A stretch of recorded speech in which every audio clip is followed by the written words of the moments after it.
It's time. Finally, a show for you.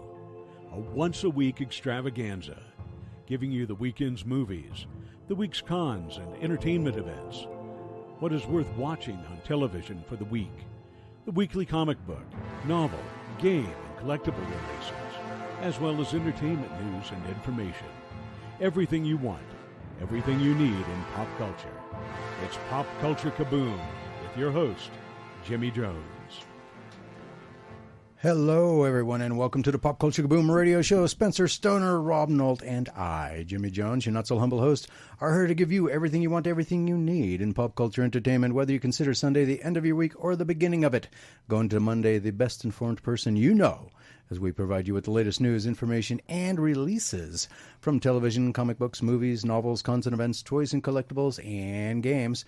The Pop Culture Kaboom radio show is also your place on the radio dial for you to talk about your favorite fandoms. And lots of stuff going on. What is it? One Piece, the Netflix series starts this week? I believe so, yes. Yeah, so there's that one going on. What else is coming out? Ahsoka's going on, if anybody's watching Ahsoka. Yeah. We've watched Ahsoka. Yep. So have you watched Ahsoka, Mark? Yes, indeed I have. All right. Okay, I didn't know if you had his mic on or not. A little closer to the mic. There you go. Try it again. Yes, indeed. There we go. Are. Yeah, just I don't know. However you feel comfortable. Just make sure you move the mic if you want to sit back in the chair. Makes sense. Okay. And so, this week, Tony Sanfilippo of Filippo's Horrible Reviews will be joining us to go over the movies set to release this coming week. And we have some great guests for you this evening. We will be talking with actor, producer, and director Vince Lazano. We'll be talking with Vince Lazano about his role in Pirates of the Caribbean, The Curse of the Black Pearl, as we approach the 20th anniversary of the film that launched the franchise.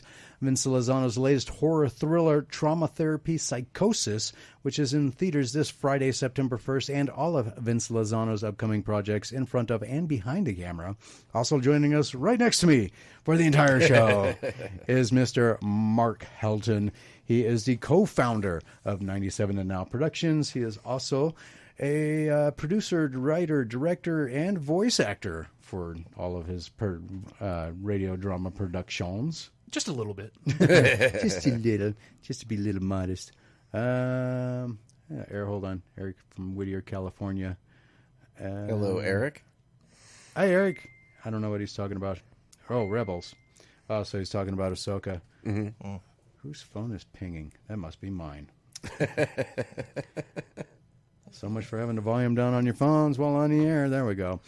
All right, so we'll be going over. We got a lot to go over because season 2 of Murphy's Inc. premieres tonight, right after the Pop Culture Kaboom radio show at 9 p.m. Pacific Standard Time at 12 a.m. Eastern Time on KNBC 95.1 FM. So this will be a hi guys. That was Eric saying hi guys. Hi Eric. Okay, there you go.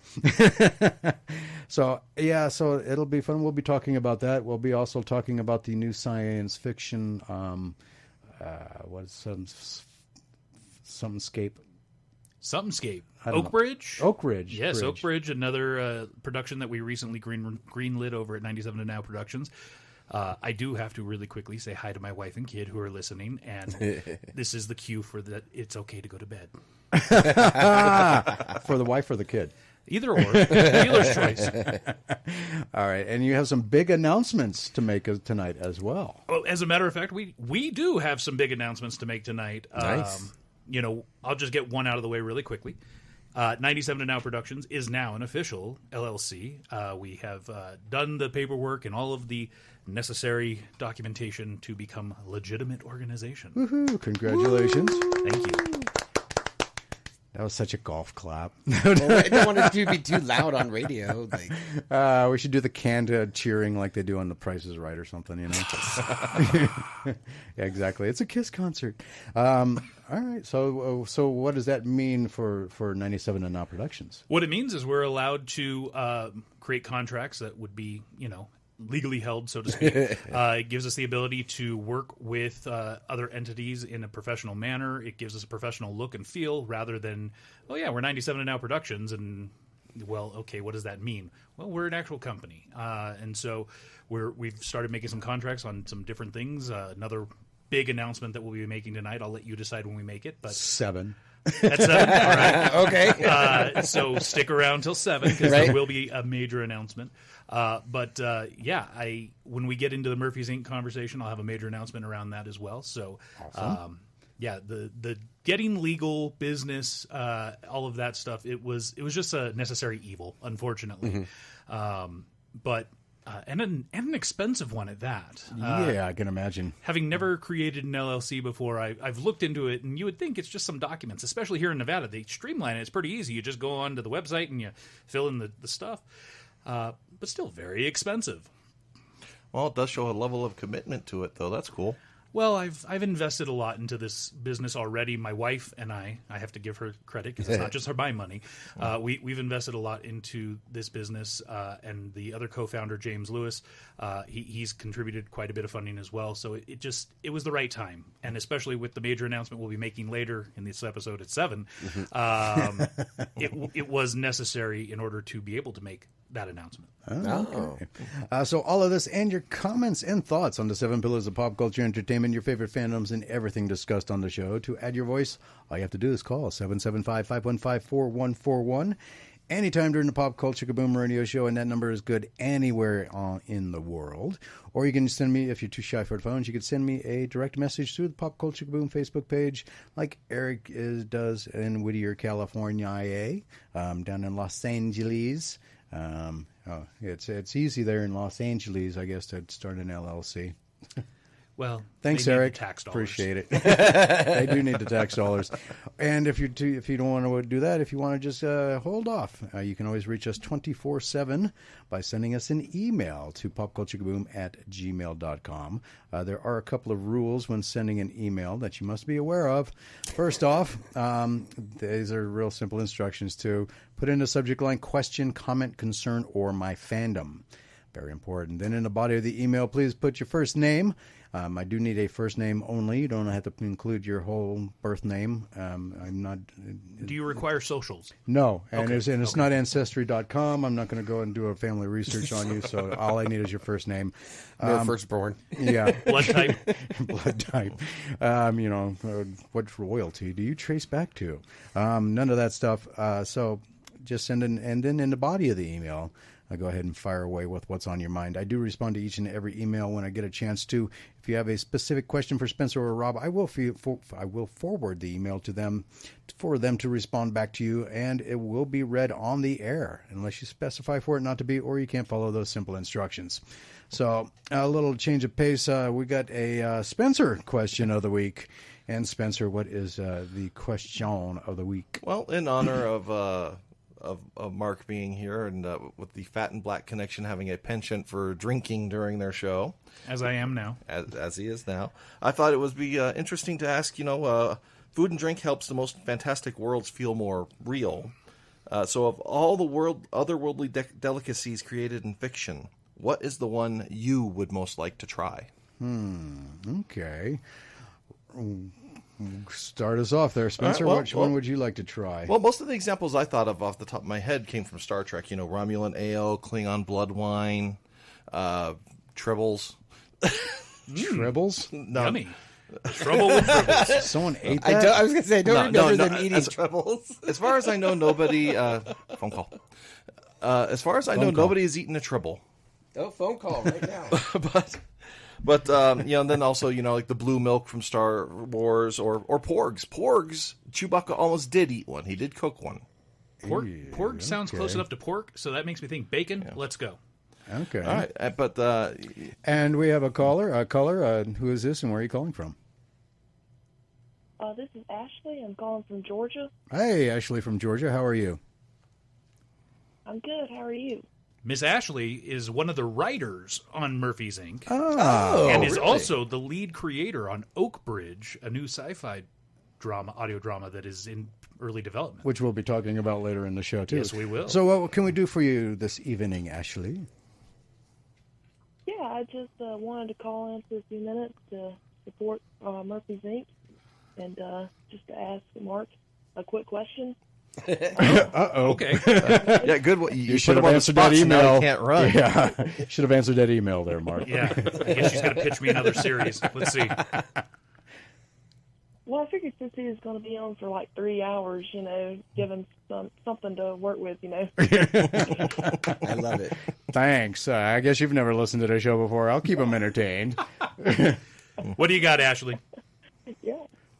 Yeah, so I just wanted to, first of all, let everyone know, like, hey, go listen to the first episode of season 2 and the remaining 14 as they come out.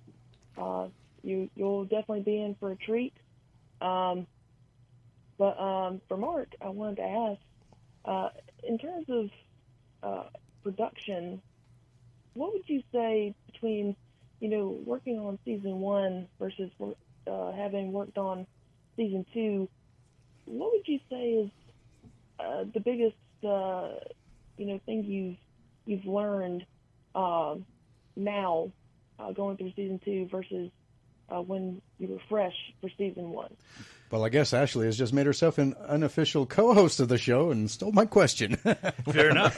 Well, I will say that season 1, everyone who worked on that was pretty green. We had an outside consultant, a couple of producers that helped to guide us, if you will, which we didn't have that in season 2. It was pretty much all me. And I would say one of the biggest things I learned between season 1 and season 2 is, one, trusting myself and trusting the people that I work with. The other is be more organized. I was pretty organized in season 1, but I could have been even more so. And so I definitely think I brought that to the table in season 2.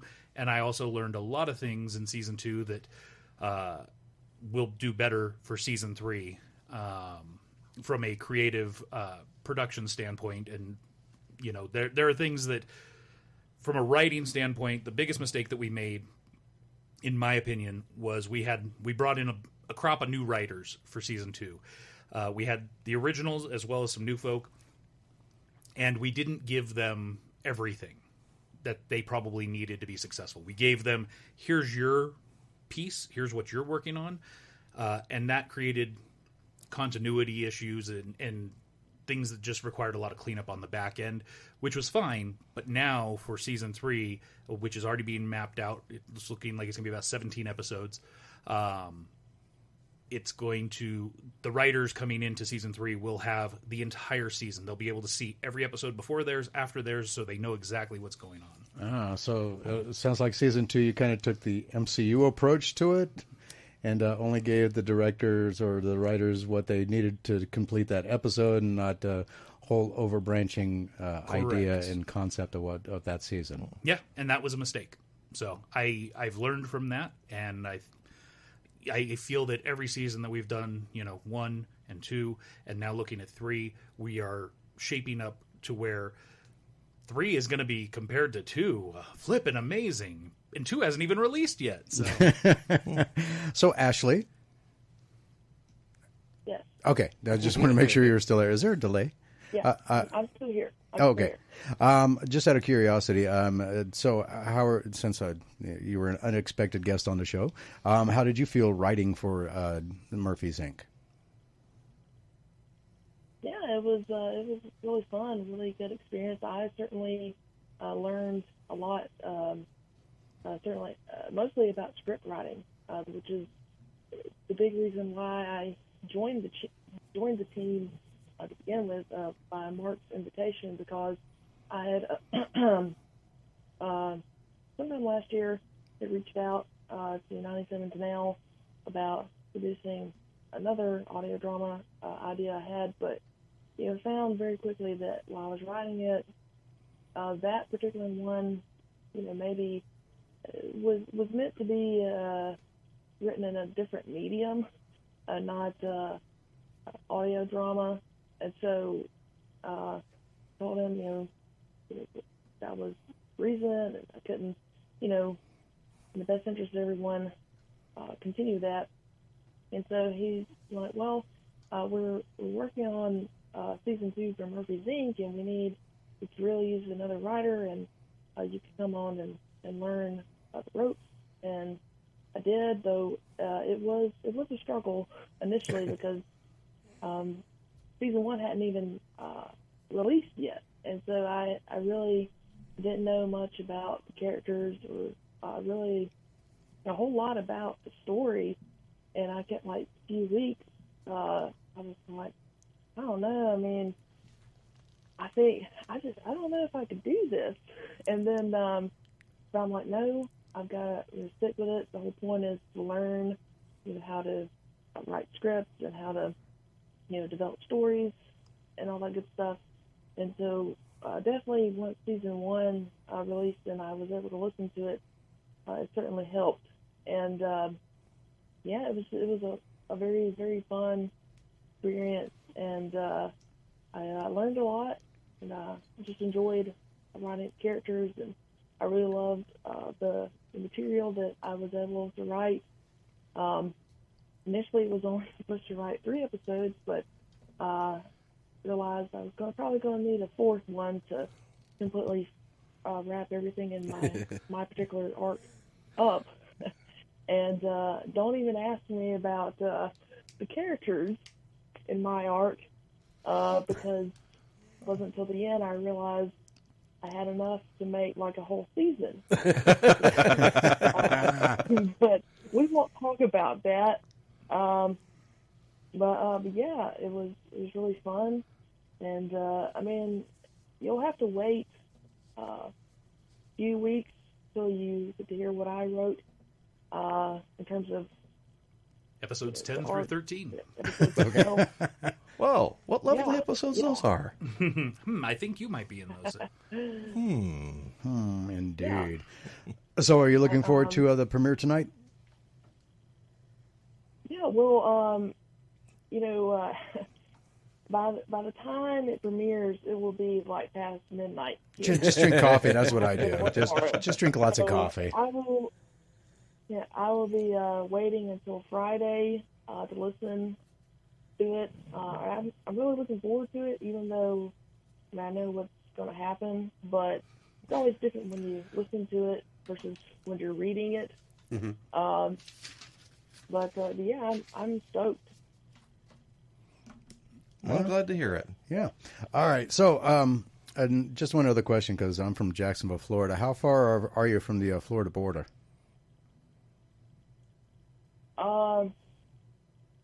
It's a good, from where I live to, say, Jacksonville, it's a good 6-hour drive. So you're way up north in the state. She's almost a Yankee. Yeah. Yeah, well, no, yeah, almost. She's getting there. So, I'm not going to fault you for that, though. I do declare that is an insult, sir. Dang. All right. I got family in Lakeland, so. Okay. Yeah, my older brother still is in Jacksonville, so every now and then I go back there to visit him. So, big old rivalry between the Georgia Bulldogs and the Florida Gators. Mm-hmm. So every year that was always an interesting thing going on in the city. So, but thank you, Ashley, for calling, and I hope you are you going to be listening for the rest of the show? I'm gonna try to listen for at least another hour. I'll catch the replay. You guys have a replay to listen to the whole 3 hours. There absolutely is a replay. Well, technically it's a replay. It's a podcast, actually. It'd be a repodcast. So, okay, Ashley, thank you very much. And we got another call, so we're going to let you go. So go ahead and... Hello, who is this, and where are you calling from? This is Michael Alexis. I'm calling from Carson. Hey, Michael, how are you? I'm doing good. What can we do for you this evening? I was calling to talk to the pop culture kaboom guys. That is us. Hey, Michael, how are you? Can you turn your radio down? We're getting a little there we go. feedback there. So what's up, Michael? What's on your mind? It's interesting because Michael, you would expect, would know to turn off his radio. Because if I recall correctly, his father actually worked in radio for a while. So shame on you, Michael. Okay, this is Shandon Loring, and I'm graced by Mark to be playing the voice of Michael Alexis. So this is the fabulous voice actor Shandon Loring, who is the voice of Michael Alexis on Murphy's Inc., and he is also a fabulous contributor to the lexicon of storytelling through StoryLink Radio. But, hey, Michael, Yeah. before we get to your question, sir, we do have to take a hard break. Can you hold through the break? Yeah. All right. So, with that being said, it is now time for us to take a hard break. And we'll be back just in a minute with more of the Pop Culture Kaboom radio show right after this. So, don't go anywhere.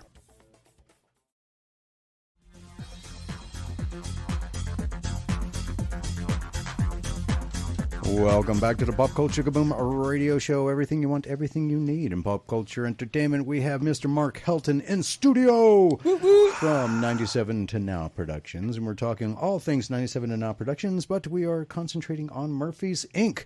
Season 2 starts tonight, right after the Pop Culture Kaboom radio show, right here on 95.1 FM KNVC. I said that completely dyslexic. Anyway. And we have Michael on the phone, and you're still there, right? Oh, yes. Okay. And you had a question, Sa? No, I just called in to follow up on Ashley and support the show. And Well, thank you. I appreciate it. And Shandon, you are a local Northern Nevada native as well, correct? That is correct. Ah. I've wandered in and out of the state, but I'm born and bred and spent 90% of my life here anyway. And you voiced one of the characters in Murphy's Inc., correct? That is correct. Are you a longtime voice actor, or is this your first gig?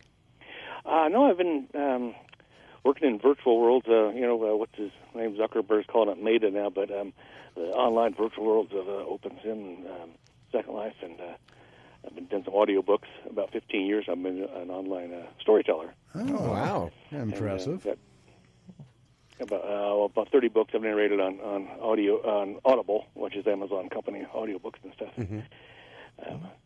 Started early doing those, and some of those are like, you run into actors or actresses, and I go, God, don't watch that early stuff.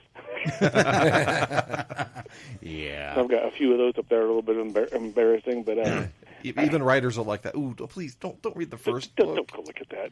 I mean, if you're going to buy it, okay, but don't go look at that. I'm going to redo that one. Yes, yeah. So don't worry about that one. So how long have you been playing the character? Was it Michael on Murphy's Inc.? Were you in the first season, or are you just coming in on the second season? Yeah, these guys, I don't know how they must have got their scheduling messed up or something, but they got me in on the first season and let me come in. And, Well, time travel is a beautiful thing. I love it. What's that time travel mantra? What do we want? A time machine. When do we want it? Irrelevant. Yeah, Michael is one of the two lead agents on Murphy's Inc. So I would say that if we were looking at lead characters, quote unquote, Michael is one of the three big players in the series. Michael, Daphne, and Murphy. That's the big three, if you will. All right. All right. And how do you feel about the character Michael? Yeah, I really taken to him. I really like him. In fact, I liked him out of the gate. It's just something I could really relate to. And doing voice acting and storytelling. So I usually do live presentations, which is kind of neat because you screw something up, you just keep on going. You don't have, to go Trust me, I do a radio show. I know exactly what you're talking about. Yeah, there's no rewind button. No, there's not. There's not a pause, retake. So working this way, it's fun, it's exciting, it's neat, and it's neat to have a chance to get it polished.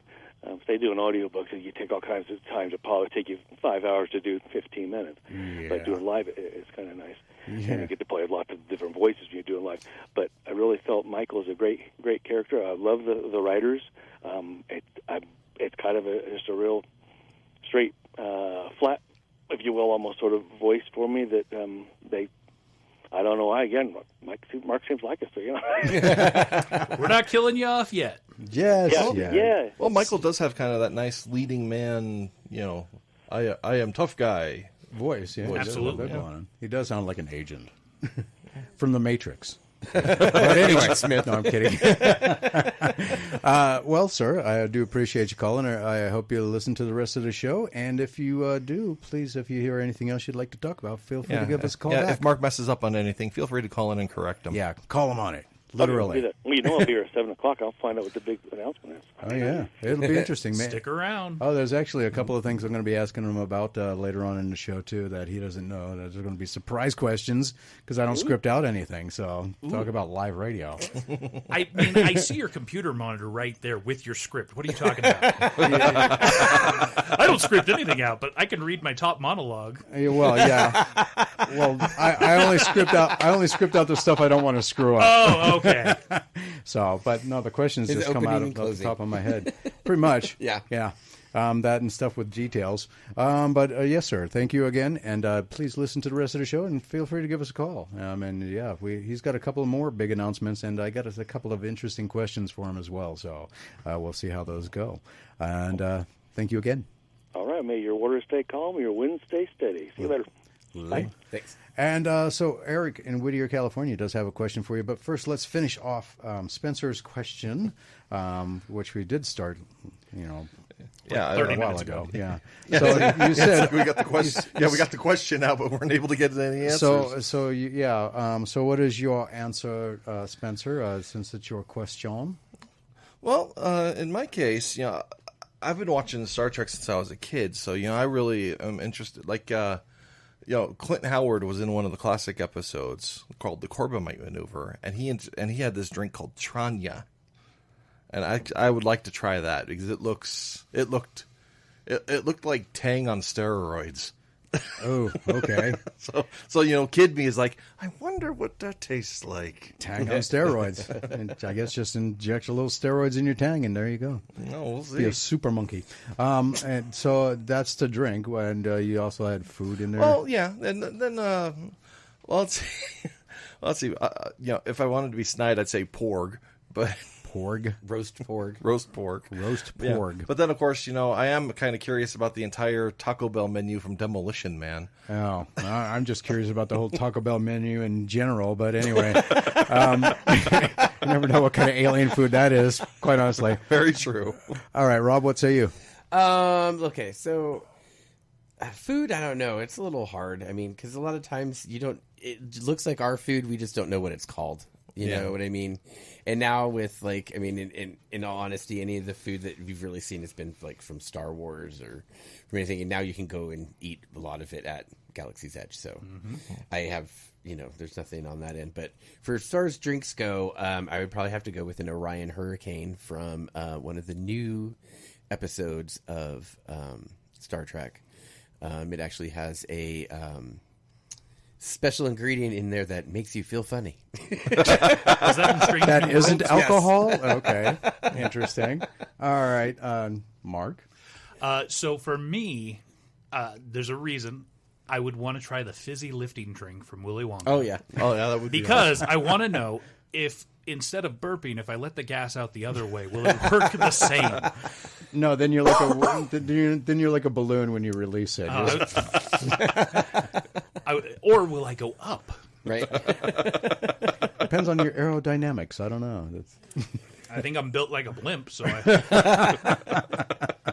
All right, so I got two answers, and Eric actually has his answers too, and one of them actually Eric and I share. The Pan-Galactic Garble Blaster from yes. The Hitchhiker's Guide to the Galaxy.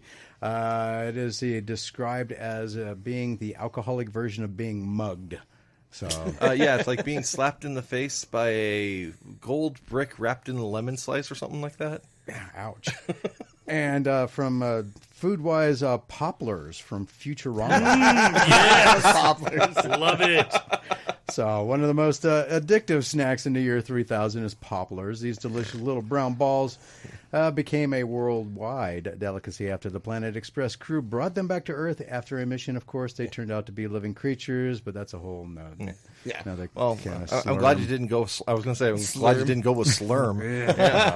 That was the best episode, though. But actually thinking about it, Fry was since you addicted brought to up Slurm. Star Trek so much, all I can remember is like that weird marshmallow stuff that they would eat in the original series in 1960. So I was like, this looks like marshmallows they're eating. But... Well, yeah. When I see that, I think of Farscape when they called them food cubes. Yeah. That, and I've always wondered what the heck roast beef tastes like. So From Whoville. From Yes. Whoville. Oh, another caller. Oh, another caller. All right. Hello, caller. Who is this and where are you calling from? First name only, please. Oh, this is James. Hey, James. Co-founder of 97 to Now Productions. Hello. Oh, yeah. Now the legitimate business. Legit. So how are you tonight, sir? I'm good, man. So Trying to find a quiet place to go. So what's on your mind? Oh, no, I was calling in because I know Mark was there, and so I was like, yo, I need to call in and see what's up. We have not made any major announcements yet, so don't say anything. We've only announced that we are now an official company. Oh, then that's good. It's a step in the right direction, that's for sure. And James, you voiced a character on Murphy's Inc., correct? Yes, that's correct. I am intern 2. Intern 2. Everybody's favorite intern. Well, you couldn't get a set, and now it's going into season 2. You haven't gotten a name yet, or is it still just intern 2? For now. He has to earn the right to have a name. Wow. Or do you go to intern 1 after intern 2? Well, he also might wear a red shirt regularly, so who knows if he'll be around. Okay. So, we got, so, I mean, I don't know. I could get a name, but, you have to turn into Murphy Big for that. Well, actually, I think if you graduate from intern 2, it should be just James. just every name is James. Yeah. We'll see what happens. It's like who is that? Who's that one actor? He's like always doing that. It's like every movie he's in or whatever his name is actually what his real name is. I can't remember who that was. I'll remember it later in the show, I'm sure. But yeah, there's one actor. He's like every time he's in a movie, it's like his first name is always the same name as the character that he's playing. It's like why? So maybe it's in his writer. I don't know. As himself. Maybe he has a hard time. No, he plays different characters. They're just like named John. I can't remember if his name was John, but it was always his characters are named John. So I was like, that's not a stretch. Jack Nicholson. He's one. A lot of his characters are named Jack. Oh, yeah. Even his Joker was named Jack. Yeah. So it's weird like that. Yes, sir. Oh, no, I was just saying that, it's Jack Nicholson, so he can pretty much do whatever he wants. That is true, too. But I am worried now that if you do give intern number 2 a name, you got to make sure you give him a last name, too, because otherwise he's just crewman number 6. It's not important. He dies in the first act. He's not important enough to have a last name. Nope. Oh, no, I mean, from what I understand, I have a last name. I just don't know what it is yet. That's good talent right there, because a lot of actors might spoil something like that. So thank you, James, for being good. All right. Yeah. I see you read your NDA disclosure.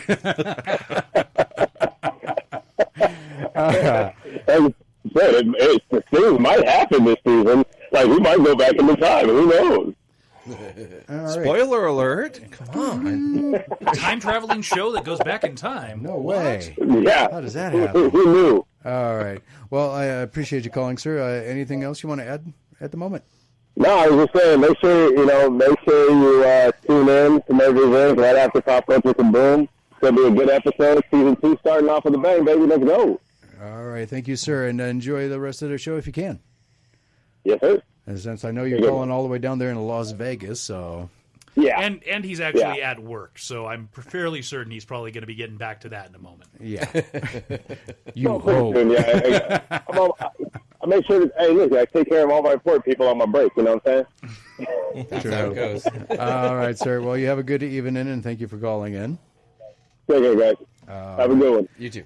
So we got through the question. So let's move to the big story of the week. The WGA strike is now officially in its 118th day, and the SAG-AFTRA strike is in its 45th day. The Writers Guild of America has released a major update regarding the ongoing writer's strike and efforts to reach a new deal with the Alliance of Motion Picture and Television Producers.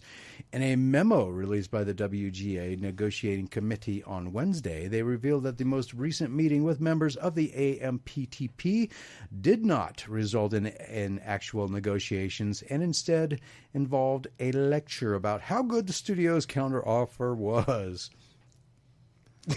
I heard a lot of acronyms. Acronyms, yeah. That's it. That's all you've paid attention to. No, it's It's interesting. You know, I've been following this as a perceived possible scab. I'm not a union member, and so writing in this time is interesting. 118 days. I didn't realize we were up that high already. And I've been paying attention with, especially Bob Iger was really trying to help helm some of this. The CEO over at Disney Corporation. To really try and bring both of these strikes to an end. But I don't see it happening. I still think we're a ways away. The AI conversation is still too prevalent. Yeah, Sorry.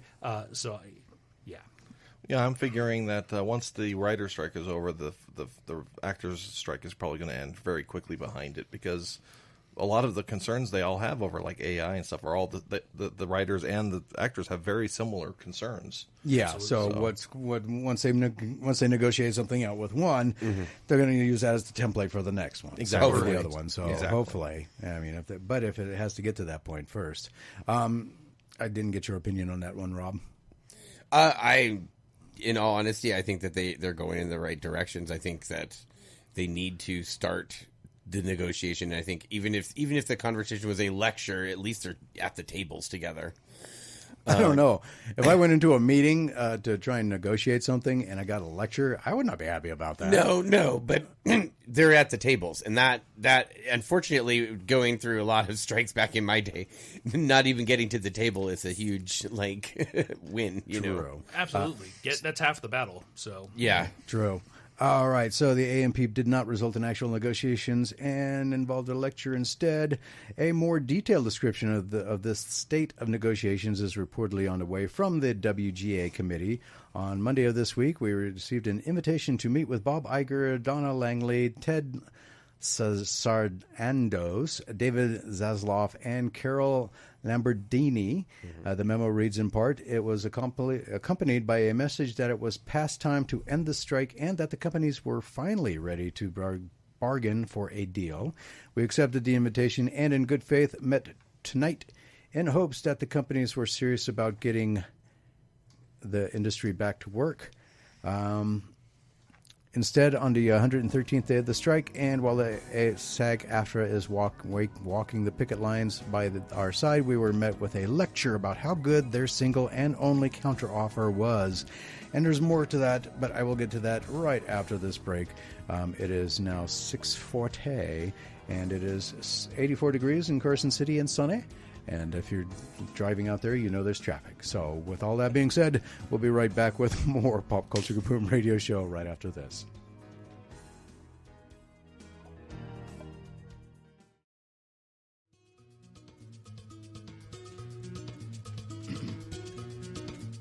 Welcome back to the Pop Culture Kaboom Radio Show. Everything you want, everything you need in pop culture entertainment. Oh, sorry. Go ahead, Spencer. I forgot. No worries. The Brewery Arts Center presents Seed of the Movement, how psychedelic rock art took root in Nevada until September 17th. The gallery is open Tuesday through Sunday, noon to 4 p.m. Brewery Arts Center is located at 449 West King Street in Carson City. For more information, visit breweryarts.org. All right, and we are sitting with Mark Helton as our guest in studio the entire show. And he is from, of course, the co-founder of 97 and Now Productions. And we're talking Season 2 of Murphy's, Inc., which premieres tonight on KNBC 95.1 FM at 9 p.m. Pacific Time, mid-12 a.m. Eastern Time. And here's a little information about Murphy's, Inc. Murphy's, Inc. is an audio science fiction adventure that follows an organization led by Murphy with her two agents, Michael and Daphne, as they and their ragtag team travel through time to steal precious artifacts. Along the way, they'll meet famous historical figures, weave through danger, and experience historical events shown only in dusty, faded textbooks. Intrigue, thrills, and betrayal follow as they jump deep into the past. That's right. Okay, so Eric in Whittier, California would like to know how you came up with the idea for Murphy's, Inc. Well, to be fair, I did not come up with the idea for Murphy's, Inc. Milliam Chan, a young lad who of Chinese descent who was living in Australia at the time, came up with the idea of Murphy's, Inc. He did an elevator pitch on Reddit which a couple of writers were interested, and they brought in a creative consultant individual who actually contacted me, having worked on other shows such as like Secrets of Heritage House, which is aired here on KMBC, and said, "Hey, this seems like something that might work for you." And I love time travel. I love Back to the Future. I love, Timeless, which was a recent series that I thought didn't get enough love. I love time travel concepts and trying to break them down. And that doesn't make sense. You can't do that because that would do this. And so trying to just throw caution to the wind, I came in having never fully produced a show on my own before, and working with a creator, we call him Chan the creator, who had never worked on an audio drama before, period. 2 writers, Austin Dye and Tara Eon, who both had never worked on an audio drama before, period.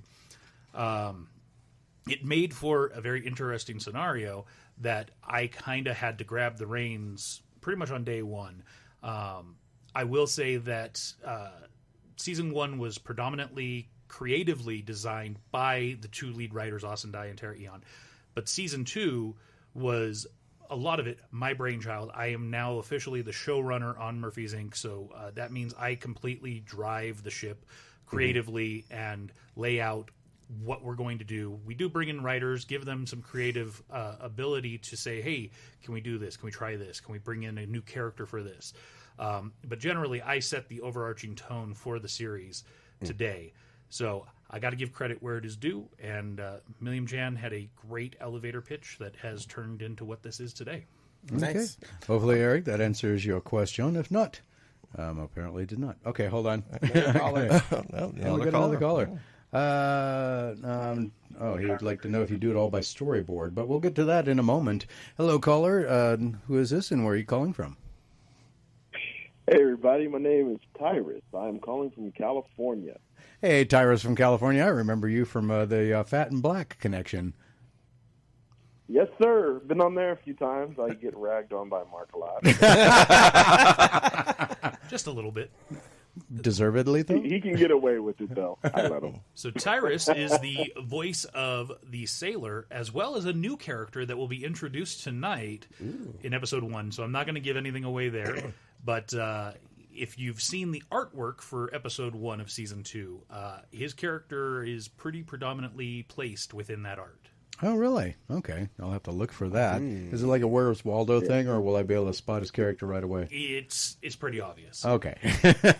So, Tyrus, how can we help you this evening? Oh, man. First of all, thanks for taking the call. And I am extremely pumped for the season 2 premiere. I mean, you can ask Mark. I've been begging him to give me the first episode so I can hear it, and he's been steadfast. He's shaking his head no right now while you're saying it. Yeah, you got him doing a bobblehead here in the studio. He's like, no. I played the first 2 minutes. I played the first 2 minutes of episode 1 on Fat and Black Connection a couple days ago. Oh, okay. So, I gave the people a taste, but that's it. The preview, the trailer. It certainly wasn't a trailer. It was the first 2 minutes raw. Like, here's season 2. Like I said, about 2 minutes. So completely, it doesn't really give anything away. It recaps what happened in season 1, so it wasn't giving anything away, so I felt good about it. He wanted me to give away, like, the first scene where his character is in it, and I'm like, oh, okay. Not gonna do that. There, now the truth comes out. Oh, okay. Well, the thing is, Mark said that I'm the voice of the Sailor and another voice in season 2, but what he didn't say that I am also a writer. Oh, that's true. I guess I should give credit that you are doing some writing on season 2. You'll be able to tell which scenes are his, I'm sure. Wow. Dang, he's totally throwing you under the bus here, Tyrus. All I said is you'll be able to tell which ones are his. Tyrus, if you do respond, please remember this is FCC regulated FM radio. He used to work on radio, so he should know. I know the rules. Okay. You know what, Mark? I'll let you guys go. But Mark, I do want to say I appreciate the faith, if you will call it. If you guys know that this is my first time writing for a show, and it shows. Dang. No, I guess that's true. I did edit a lot of it before we recorded, so. Okay. You will see that what I've written is great. That's what Mark is trying to say. Oh. So Tyrus and I go way back to college, so we've known each other for 20 years, so that's why I give him a hard time. Ah, okay. Okay. Yeah, it's not some guy I just met on the internet a couple weeks ago. Yeah, so just I'm here for the long haul. I'm listening to the show here at home in California, but I just wanted to call in, and I'm ready, man. I'm ready for this. I'm ready for your big announcement because he won't even tell me that. And, There's a couple of big announcements actually. So I'm ready for Murphy's Inc. and you guys, you have a wonderful day and keep up the good work. Well, thank you. If you are, and I'd encourage you to continue listening to the program tonight, so you can hear those big announcements. One of them actually is going to be in about 9 minutes when we come back from the top of the hour break. Yep. Right on. All right. Take care. All right, you too, sir, and thank you again for calling. All right, so Eric asked a question, follow-up question to his first question, and so he would like to know if you do any storyboarding for the audio drama. So storyboarding is generally going to be done in the concept of like a visual presentation, not so much in the audio format. I do storyboarding in as so much as I lay out the beats and say, okay, in season 3, which is what I'm working on right now. In season 3, we're going to do this, we're going to do this, we're going to do this, we're going to do this. And then it's how do we get there? How do we achieve from episode 1 to episode 17? How do we tell that story? And so I do lay that out, not in a traditional storyboard aspect because there are no visual representations or anything like that. It's all just, audio, and I get to work with the fabulous Joe Bly of KNVC fame, and he is a contract employee for 97 Now Productions working on the show, and so yeah, it's a lot of fun. I can say, and we'll get into more, I'm sure, when we make some big announcements shortly. Storyboarding, I know my way around it, and I definitely need to probably start using it more. Especially with some of the questions I have for you. Uh-oh is right. So, let me see. There's a couple of other shows, because Murphy's Inc. Season 2 is tonight, but that's not the only show that 97 to Now Productions does. There are a couple other ones, and I'm going to try and pull them up real quick. One of which was already mentioned that I keep messing up the name for. Oakbridge, which I couldn't find any information about, which was kind of sad. So there is an Oakbridge Facebook page, as a matter of fact, which we just haven't started publicizing fully yet. There's a Facebook, an Instagram, and a website that is currently being developed. Oakbridge is a series that is set in the early 1990s, and it follows an interesting series of events. It's very much in the vein of, I would say, for the modern kids these days, Stranger Things. It's in the vein of X-Files, Twin Peaks, things of that nature. It's going to be a lot of fun. I'm very excited for this property, which Ashley, fantastic writer, she's really, when she first reached out to us with her original pitch for an audio drama, it was a great idea, but it didn't really work for an audio drama means. And, we talked about it conceptually, and I was like, why don't you novelize this? I think it would be served well there. I could see this being maybe an English television series, or maybe maybe even a movie. But from an audio drama, it was too much exposition via a narrator. And I felt like that just, in what we do, didn't feel it would go well. One of the shows that we did produce here at 97 Now Productions was Captain Fearless, which aired here on KNVC, and that had an announcer that was involved in the script throughout, but it was like quick hits. It was, and meanwhile on Alcatraz Island, and of course Captain Fearless. So it was like from Super. So it's a segue more to a degree, right? Meanwhile in the Hall of Justice, and of course Captain Fearless, starring the terrible Spencer Stoner. I mean, fabulous Spencer Stoner to my left. Give him some. I know you want to. I saw you moving the mic, getting ready. Go for it. Captain Fearless is the friend to all.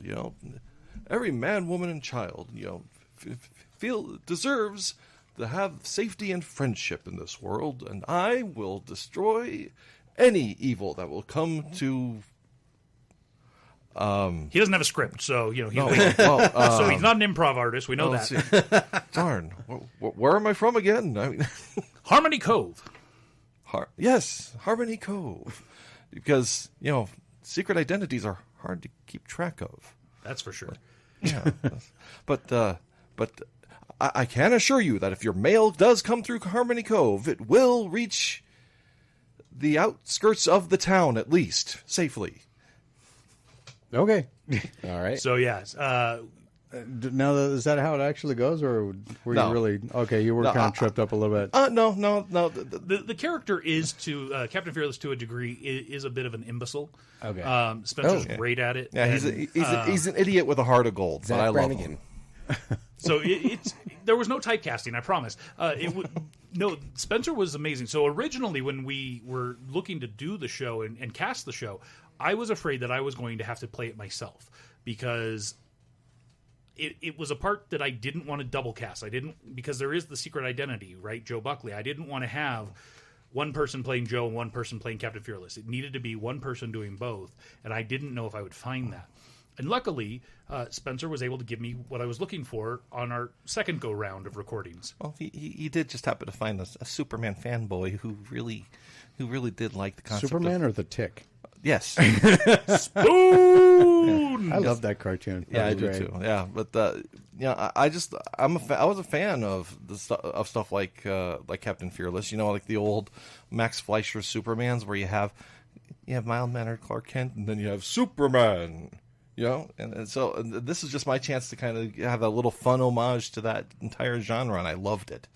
Okay. And I have received a second script for a Captain Fearless sequel, so that might come. I haven't greenlit it yet, but that might come. Okay. Eric in Whittier, California says, "Why can I hear Scooby-Doo say, okay, Spence?" Okay, Spence. Funny stuff. All right, so what else is the Captain Fearless and the time-traveling Nazis? Time-traveling Nazis of Doom. Wow. We had... Because there's other kinds of Nazis besides the ones of Doom. We had, of course. from the Jack R. Abbott files, Murder by Garlic. Okay. That was another fun one that was directed by co-founder James Lewis. And that one revolved around a detective who is a Berkeley native but had made his way to Nolans, and just some fun exposition storytelling and, murder mystery. And we have approximately 21 other scripts on our plate for that series to potentially produce. So wow. We're looking at making that into a So series. Murder by Basil, Murder by Time, Murder by the Assault. The second one that we're looking at producing is Murder by Tabasco. Okay. Seriously? Yes. That's the title of it? Okay. Well, it's from the Jack R. Abbott files, Murder by Tabasco. Okay. So it's all culinary and Not necessarily. There are some that are not appropriate for me to say on because of FCC right now. that is true. All right. Thank you very much for that. All right. Intriguing. So before we go to the top of the hour break, I just kind of wanted to throw this out there. So looking at Murphy's Inc., you're going into season 2 now. It seems like everything's going good. You're riding this wave in. Everything's all sunshine. I'm feeling pretty high on the horse. Roses, yeah. How about it? Are you looking at expanding the brand? And if so, what avenues are you looking at in particular? But that'll be something we'll discuss after we get back from the break and after your next you got to tease it. If you missed any part of the show, please go and visit the Pop Culture Kaboom podcast, which is available, being produced by 97 and Now Productions. What a winky dink.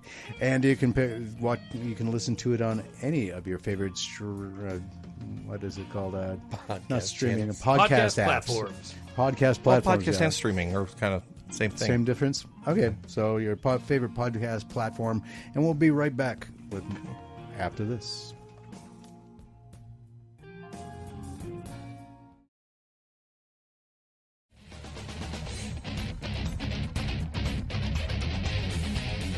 And that, again, snuck up on us and ended out of nowhere. Welcome back. This is the Pop Culture Kaboom Radio Show. Spencer Stoner, Rob Nault, and I, your not-so-humble host, Jimmy Jones, bringing you everything you want, everything you need in pop culture entertainment. And we have our special guest, Mark Helton. He is the co-founder of 97 and Now Productions. They have done numerous audio dramas, including Captain Fearless, the time-traveling Nazis do. Murphy's Inc., Season 1, and now Season 2. The upcoming Oak Bridge, science fiction, kind of horror-ish. Yep. And also they produced the Pop Culture Kaboom podcast. Am I missing one in there? Yes, I am. The Fat and Black Connection. Fat and Black indeed. So I am your fat friend. We'll be getting into that.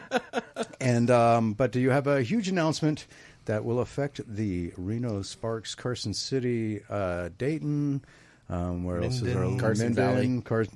Carson Valley in general. A huge announcement for September 7th, 2024. So next year, about a year from now. And what is this huge announcement?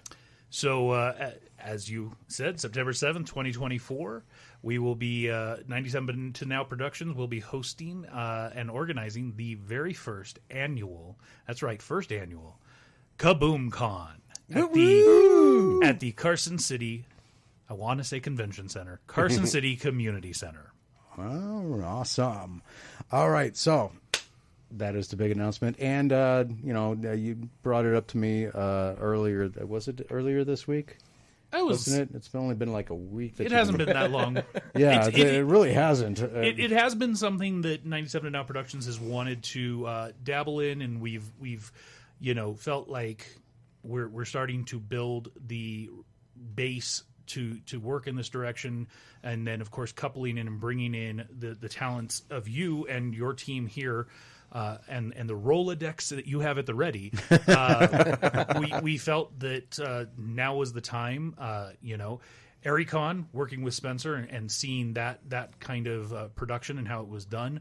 I'm sorry. It definitely helped to kick into gear and say, yeah, I think we can do this. We already felt like it, and seeing it, this was our first con attending as a exhibitor, if you will. Mm-hmm. It was a good moment to enjoy what was going on there and see how it was being done. And I'm excited to do this and give it a go. You'll be on your fourth, we'll be on our first. Let's see what happens. Kaboom Con, September 7th, 2024 at the Carson City Community Center. I think this is the first ever Pop Culture Con in Carson City.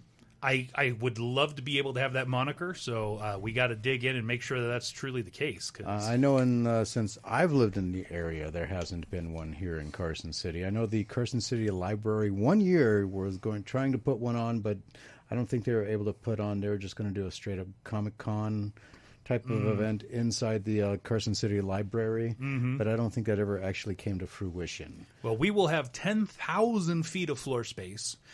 We will be going from 10 a.m. to 6 p.m. day of the event. It's just a Saturday, one day only, and we have space for up to 50 vendors. All right. So, and everything officially launches tomorrow, correct? That is right. That is the official launch date. So, we'll have a Facebook page up, a Twitter account, Facebook, Twitter, Instagram. We've got an email address. We've got we're set up in Square for payments if necessary. We're ready. Oh, another caller. Uh-oh. Yay. Maybe a potential exhibitor. This is Jimmy. First off, turn your radio off, please. Oh, sorry about that. Let me get away from it. Okay, there you go. All right, who is this and where are you calling from? Robert from Dreamworld Comics. Hi, Robert from Dreamworld Comics. How are you? Good. I want to officially announce that we want to be the first vendor for Kaboom Con. Awesome. That is awesome. Nice. Dreamworld Comics has been a longtime supporter of the Pop Culture Kaboom radio show, and as far as I know, the only comic book shop in Carson City, so it'd be nice having an actual comic book vendor. Absolutely. I love there. Dreamwell. I've been there and purchased many items from very good people there. So, yeah. Kaboom Con. Yes, sir, Eric. It is going to be called Kaboom Con. And glad to have you on board, Robert. I'll make sure you'll get all of the information. And we got a year to plan this out, so this is going to be great. Yeah, if you guys need any help in the planning or any of that, give me a ring. I'll be happy to help out. All right, thank you very much, sir. Appreciate that. Nice. Probably some advertising in the shop. When we got a fly, when you get a flyer made. Marketing material has already been to a degree worked. I've got a comic book artist named Diego Iriarte who is creating a specific design. I've created some temporary art that I think is appropriate and will work for what we're doing. I've also started creating some merchandise. So nice. Tomorrow I'll be dropping a lot of stuff on all of our socials for people to, there will be the Google form, which will be the vendor application. There will be access to our store, which will have all of the 97 to Now stuff. We even have Pop Culture Kaboom podcast hats and things like that. So, cool. Yeah.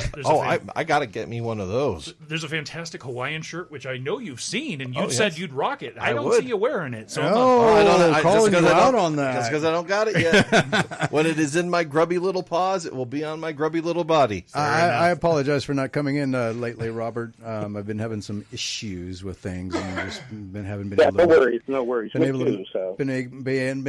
been able to make it in there, though. But I know there's some comic books I need to pick up. The ones you kept telling him to hold. Yes, the ones I kept asking him to hold. I wouldn't dare tell Robert. I would ask him. All right, sir. Anything else going on down there at the shop? Nah, we're just still open, and I'm busy, so nice. Get that in there. So. Oh, and I didn't read your hold on, let me check because I saw your comment about the food, and so I got to read that out here. Get this on there. So in short, Robert wrote in. He said, in short treks, the trouble with Edward, at least one tribble was hinted at to have been eaten, which sounds disgusting. Well, yeah, I can't imagine how much meat there is on a tribble. I mean, yeah. Even there was a lot of meat, and it was blood red. Ew. Like a quail. I would think if they're about palm sized, right? Well, because of all the hair, when you shave them down, you get a chicken nugget. So that's all I'm envisioning. Actually. But do you eat it? Do you shave it and then eat it, or do you eat it with the hair on? Because it might be a delicacy. No, I don't think it'd be like cotton candy. So well, I guess you could theoretically, make it flame kissed and just burn all the hair off. Oh yeah, because that's always smells good. Hey. Burnt hair. Kenny Rogers broasted tribble. All right. Well, thank you for that. We got some interesting visuals for me to a reason for me to see my therapist now. Thank you. Yeah. All right, Robert. Well, thank you for stepping up and the first vendor for the newly coined Kaboom Con 2024. First annual. Yeah, hopefully it will be the first annual, and it can only expand from there. So that's the hope. All right. Yes, you will get the promo links, Eric. Tomorrow, when it launches tomorrow. All right, sir. Well, thank you very much, and we're going to get back to the conversation. Got it. All right. All right. Thank you, sir. Well, that's cool. All right. Absolutely. So announcement, and boom, right off the bat, got a vendor. It's exciting to know that people are already interested. 30 seconds into right the announcement. It's almost like he knew this was coming. Almost. Huh. Interesting. Okay. Yeah. Small town-itis. Yeah, right. People talk. He's down the road, but He is literally. Yeah, he's down the road. So, okay. So what else were we talking about? I can't even remember anymore. So let's just get in, since Robert did call and it was Dreamwell Comics. Let's get into comics. Marvel Comics is drumming up the first look at Spider-Gwen Smash. Okay, that's not that's not an appropriate title there, Marvel. Yeah. Set in Ghost Spider's native dimension of Earth 65, Gwen Stacy and her rock band, the Mary Janes. That's not an appropriate title. That's hilarious. That's not an appropriate title either. Will return in the new series announced at the San Diego Comic-Con on stands December 14th. The 4-issue limited series will introduce more multiversal musicians, the mutants Allison Blair, a.k.a. Dazzler of the X-Men, and the teleporter Leela Cheney. Here's how Marvel describes Smash Hulk. One of the Spider-Verse's biggest stars, Gwen Stacy, the superhero known as Ghost Spider, will return to her native dimension for an action-packed music tour gone wrong. On the road, Gwen and fans alike will meet awesome new Earth-65 versions of popular heroes, including music legends Dazzler and Layla Cheney, encounter deadly new villains, and more. The Mary Janes are off on a 4-city tour. Really, a 4-city tour? That's not even really a tour. There's 4 issues. Yeah, but still, it's not 4 cities is not a tour. Okay, well, that's a weekend. Paquito tour. Yeah. As the opening act of one of Earth 65's biggest rock bands, which I guess is going to remain nameless. Maybe it's Guar. So it's kind of like how Taylor Swift has certain people at certain regions on her tour. Yeah. So then they are on tour then. I'm not a big follower of Tay-Tay, but that makes sense. Gwen has promised the band that this big break will be all about the music, no web slinging, just drums. But when a mysterious assassin targets the headliner, Gwen begins to wonder how she got this gig in the first place. Me too. I'm wondering myself. So what do you think about Gwen Stacy and the Mary Janes? Yeah. well, thanks for giving us your opinion of that, Rob. Okay, Spencer? Well, a lot of people, when Stan Lee actually came up with Mary Jane Watson back in the day, were kind of going, how did you get that past the comics code, man? It's like, I just named her Mary Jane. I didn't realize that it was slang for marijuana. It's sometimes ignorance is bliss. Okay, well, and it makes you sound subversive when you're not. Spider-Man's exes together forming a band. It's hilarious to me. Oh man, is that what it is? Gwen Stacy and the Mary Janes. Do you need it that way? That's true. I'm just still stuck on the title Spider-Gwen Smash. Yeah, sounds like a very it's because that's a film colloquialism. I think it's because it's film title. Spider. It's Ghost Spider and Gwen Stacy, so they smashed them together. So it's Spider Gwen. Okay, and I thought I was reading too much into it. Marketing, it's marketing. Good point. I need to see the cover art. Yeah, she's all split in half. Come on. No. All right. Phrasing. Let's go to the next news article real quick here. Todd McFarlane, that'll really blank that whole image out of your head, has still not completely given up on the idea of finishing Image United, the series which was a jam book featuring the founding members of Image, including some variant cover work from Jim Lee in spite of his role at DC. Launched in 2009, but was never completed. It saw the artists trading off drawing their own characters within the context of a shared issue, so that pages had to be shuffled around from artist to artist. This makes absolutely no sense. No wonder it never got done. Right. Perhaps inevitably the book slowed to a crawl and then stopped with its third issue of a planned 6, hitting the stands in August 2010 and nothing after that. For years, Rob Liefeld said he was still committed to completing the project as long as he didn't have to draw feet. What? I'm kidding. I'm kidding. Okay. I'm kidding. I'm like, he didn't what say the? that. He didn't say that. I added that in there, but he did say he was committed to completing the project, but eventually declared it dead after he lost the rights to Youngblood, characters who appeared in the series. In a contract dispute, nevertheless, McFarlane, and then it's like told comicbook.com, nevertheless, McFarlane, someone Liefeld previously said had abandoned the project long ago. Told comicbook.com he's open to the possibility. At different times, Eric Larson, Rob Liefeld, and Robert Kirkman, who was not a founding member of an Image member, but is currently a partner and was brought on to write the book, have all said they hope to get it done. At one point in 2019, Liefeld was supposedly working quietly on the project, knocking out some pages in the hopes of reinvigorating the thing. It's very easy to say, hey, if it was up to me, and put it on those other guys, but I'm very busy too, The Walking Dead and Invincible creator Kirkman said this spring. It's not like the scripts are done. They're not. I would never say never, but it ain't looking good. If I can frustrate you, can I frustrate you? ? There's a ton of pages for issue 4 and 5 that are done. Is he talking Dr. Seuss here? Because it seems like going in this weird circle. I've seen them. They're great. It's amazing stuff. There's aspects of the pages that are done. There's still like a couple of pieces that haven't been put in. Okay, that was just confusing there. I don't know why they even quoted him. That was like the worst circle conversation I've ever heard in my life. Eric, this article could have used an editor. Yeah, well, Robert Kirkman could have used an editor just to make that statement. Eric compares Spider-Gwen and the Mary Janes to Josie and the Pussycats. Mm-hmm. Another name that doesn't sound right for FCC regulated radio. Yeah, but now I'm thinking of Tom Jones. Now I have Tom Jones stuck in my head. Whoa.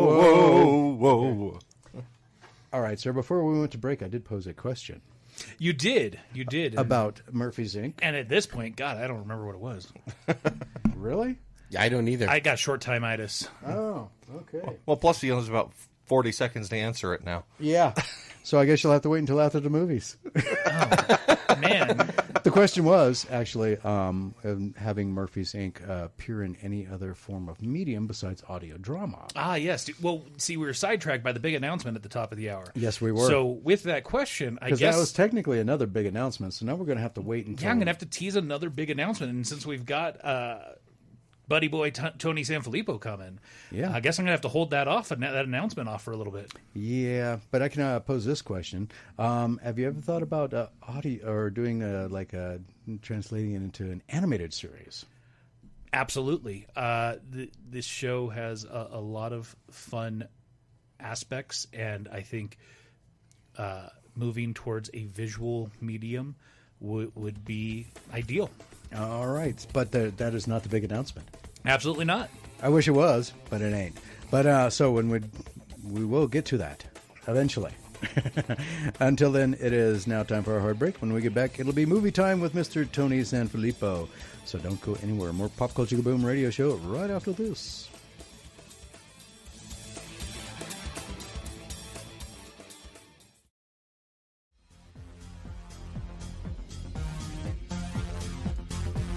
Welcome back to the Pop Culture Kaboom radio show. Everything you want, everything you need in pop culture entertainment. So, as we kind of hinted at it before we get into movies with Mr. Tony Sanfilippo, you have a huge announcement concerning Murphy's Inc. that actually Eric Hernandez in Whittier, California was very interested in. So I will read this official news announcement that will be coming in a press release this next week, but I'm announcing it here first for you fine folks. An exclusive. I am pleased to announce that 97 Now Productions has partnered with the father and son dynamic duo from the indie hit film that made history this year at San Diego Comic-Con, the sequel to the film from 20 years ago, Lumpia with a Vengeance, which will be available for digital purchase or rental on October 3rd. The Iriartes, Lawrence, and Diego have begun early development on the Murphy's Inc. comic book, which will be set 10 years prior to the start of the audio drama. Woohoo! So, and they're going to be doing it. So, are they writing it and also drawing it, or are they just drawing it? So we are working in concert. There will be some issues that is 100% them writing and developing and illustrating. There will be some that issue 1, I've created the beat boards, if you will. I've laid out what needs to happen. Yeah, I don't want to fly into Portland. What? What? Tony, you are there. We're just conversing. Oh, yeah. Sorry. No, I thought I was on mute. Sorry. I'm here whenever we. Yeah, because I wouldn't want to fly into Portland either. That sounds like a horrible idea. It's like flying into Carson City. No, Jimmy Anna was asking me something. I'm like, no, I don't want to fly into Portland. Yeah, so. I don't blame you on that one. Just real quick, Tony. It'll be one more second. No worries. So the big announcement is that it's going to be a Murphy's Inc. comic book. Is it going to? But I got so many more questions about that. But we'll pick that up after the movies with Mr. Tony Sanfilippo. How are you, sir? Tony. Oh, good. Now I muted myself because we're having a conversation. I didn't realize we were on the air doing this. I thought you were just in the background talking. So, sorry about my that. fault. I'm doing good, man. I'm doing good. So each week, the upcoming releases are carefully picked over from Rotten Tomatoes, and up to 5 films are selected from genres that I would watch, and those genres are action, adventure, horror, science fiction, anime, or fantasy, and that is pretty much it. With that in mind, we sit through some of the most hideous trailers ever made, and we'll read you the synopsis of each film, then give you our not-so-humble opinions. Bear in mind, we are not professional movie critics. We're just overly opinionated blowhards, but Mr. Tony Sanfilippo of Filippo's Horrible Reviews is. You can catch all of Tony Sanfilippo's reviews of concerts, television shows, and movies at Filippo's Horrible Reviews. And you got a big one coming up because you weren't here last week because you were in Dallas with Metallica. I was, yes. I was there watching both nights of Metallica. I have not had time to do up a review yet, but we'll be working on that. It was a great show, great time. Dallas 110 heat, not a great time. Yeah, and humidity too on top of that too. It was extremely hot, man. I don't think I felt heat like that before. And next week you're with Metallica again, but in what city? Yeah. Not Portland. Not in Portland. No, we'll be in Phoenix next week. Oh, another hot spot. Nice. Another But at least it's a dry heat. Yeah. Wow, okay. Yeah, it's a dry heat. It's a dry versus humid. But yeah, it'll be another hot place.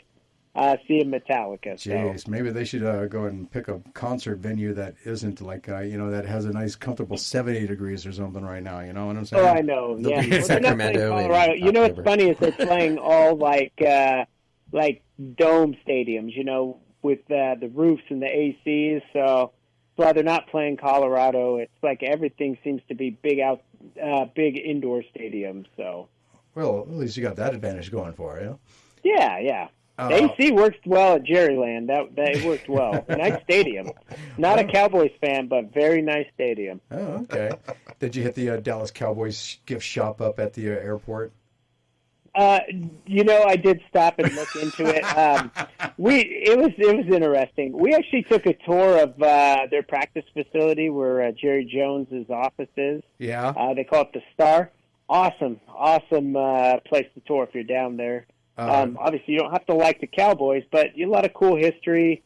They got their Lombardi trophies on display, their rings, and of course they do. All that stuff. Yeah. Yeah, I'll have to tell you about my experience when I was living in the Bay Area, and I went and I used to work out at the 49ers practice facility. But that's a story for a different time. I'll tell you about that at some other point in time. Anyway, here on the Pop Culture Kaboom radio show, we utilize this carefully crafted and patented Pop Culture Kaboom movie rating system. If it seems worth seeing in a movie theater at full price, it is a good, not a great. That is to be determined by you if you choose to see it in a theater. If it is deemed worthy of seeing in a movie as a matinee or in your town's cheap theater, it is a so-so. If it seems worth seeing on a streaming service or as a rental or however you choose to watch the film while avoiding social interaction, it is a blah. If it is deemed so awful you should wait for it to be on public television, it is considered a touch brown because FCC regulations say we can't use profanity. So I'm going to throw the dart at the proverbial dartboard here and don't look away. Ever since Frankie laid eyes on what appears to be a killer mannequin, it shows up everywhere she goes and gruesomely slashes her friends without a trace. Slashes her friends without a trace until they finally learn its secrets. That makes no sense. No. All right. There would be blood, right? Yeah. Blood doesn't just disappear. How do you gruesomely even old Dexter couldn't make it all disappear. No, he couldn't. And he was a forensic expert. So, in addition to this week's slowest moving killer, we have an inanimate object that apparently is equally as deadly. Seriously, though, I can't take this serious. Horror movies like this are the Darwin Awards of horror. If you get flatlined by a mannequin, perhaps you didn't deserve to breathe in the first place. I'm giving it a touch brown. Tony, what say you? Okay, Mannequin 3 is here, and there's nothing going to stop him now. The first two mannequins, they became hotties. Well, this one becomes a puppet-looking thing from Goosebumps. This trailer made me wish there was a new Nightmare on Elm Street just with the whole "why don't you believe me" aspect. I'm not crazy. The actors and actresses seem to do a good job of looking terrified from some dumb mannequin that magically teleports. And if it doesn't move, how the heck does it kill? stop motion cheese effects, I'm sure. This movie looks so poopy. It's a touch brown. Okay.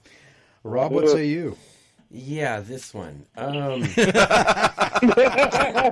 Yeah, like I just Don't kept blink, expecting Rob. something to Behind you. happen, Be but nice. no, nothing. Like it gave us no indication that the mannequin actually is a killer, except that it just stands there. So to me, like it's like I don't get it. Like so it's a total touch brown. Okay. Mark, what say you? So first, here's my prediction about this film. It's what a twist. The mannequin is not the killer. Just putting that out there. However, touch Magically brown. teleporting mannequin ain't the killer. Yeah. Nope. Okay. It's not a mannequin. It's somebody who's using the mannequin as an excuse. But touch brown, I felt absolutely nothing for this. Okay. Not even worth enough for a real good zinger in there. Everything else I have comments on. That one, I just... Shaking my head is the only comment I have on that one. Spencer, what say you? All right, this looks like the worst combinations of the concept of the weeping angels from Doctor Who, which were actually genuinely terrifying even on television, and It Follows, which is one of the most underrated piece of crap movies I've ever watched. Wow, Because okay. it breaks its own rules, and I hate it when things do that. And I have a feeling that this is going to be along those lines where it's going to break its own rules, and it cannot do as well as and it cannot do the killer that only moves when it can't be seen shtick as well. I'm going to go touch brown on this as well. All right. Straight off the bat, we got a big streak. All right. Excuse me. Tony, racing stripe, what is yes. next? Trauma therapy psychosis. Vance is building a new base in the remote outskirts of Kirkcaldy, Scotland. There, his stoic assistant, Elizabeth, along with former student John, recruit hopeful new group of lost souls for an intensive retreat to solve their deep-seated problems. All right, Vance. Team Vance has issues, and they're trapped. They're going to be cured of all their problems. Little do they know that being in this place is just going to create more issues and more psychoticness. Eventually, they're all going to go crazy, be more messed up than ever before. I don't think I can watch a movie about a group of people stuck in a room dealing with issues, because I'm around a lot of people with enough issues throughout the day. I just need to watch a movie about it. So I'm good. I'm going to pass on this one and say touch brown. Okay.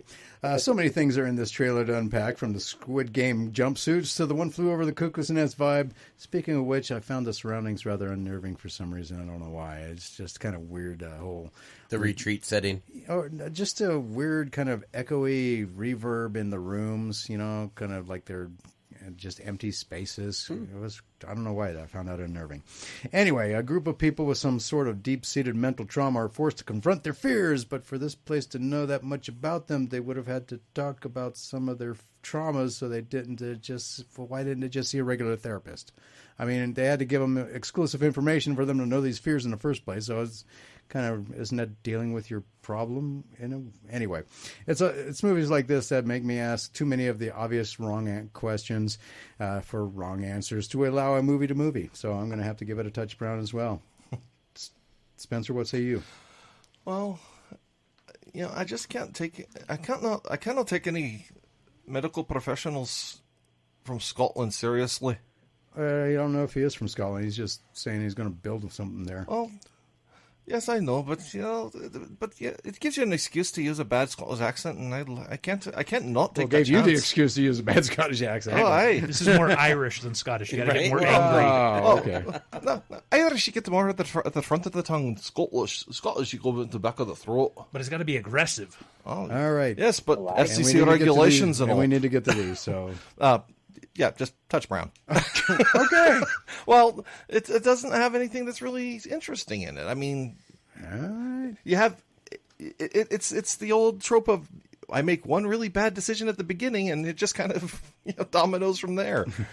All right, Mark, what say you?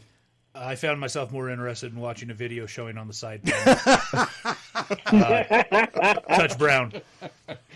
Okay, Rob, what say you? Yes, a group of people who seem that they don't need his form of therapy are getting his form of therapy. I don't know. It just didn't quite make sense that he was helping them. Yeah. So Quote, yeah, unquote. Dutch Brown. Okay. Boy, 2 streaks in a row. All right. So let's get to the next one. And up next is Slaughterhouse. Yeah, I can't say that name seriously. It is literally supposed to be like Slaughterhouse, but sloth.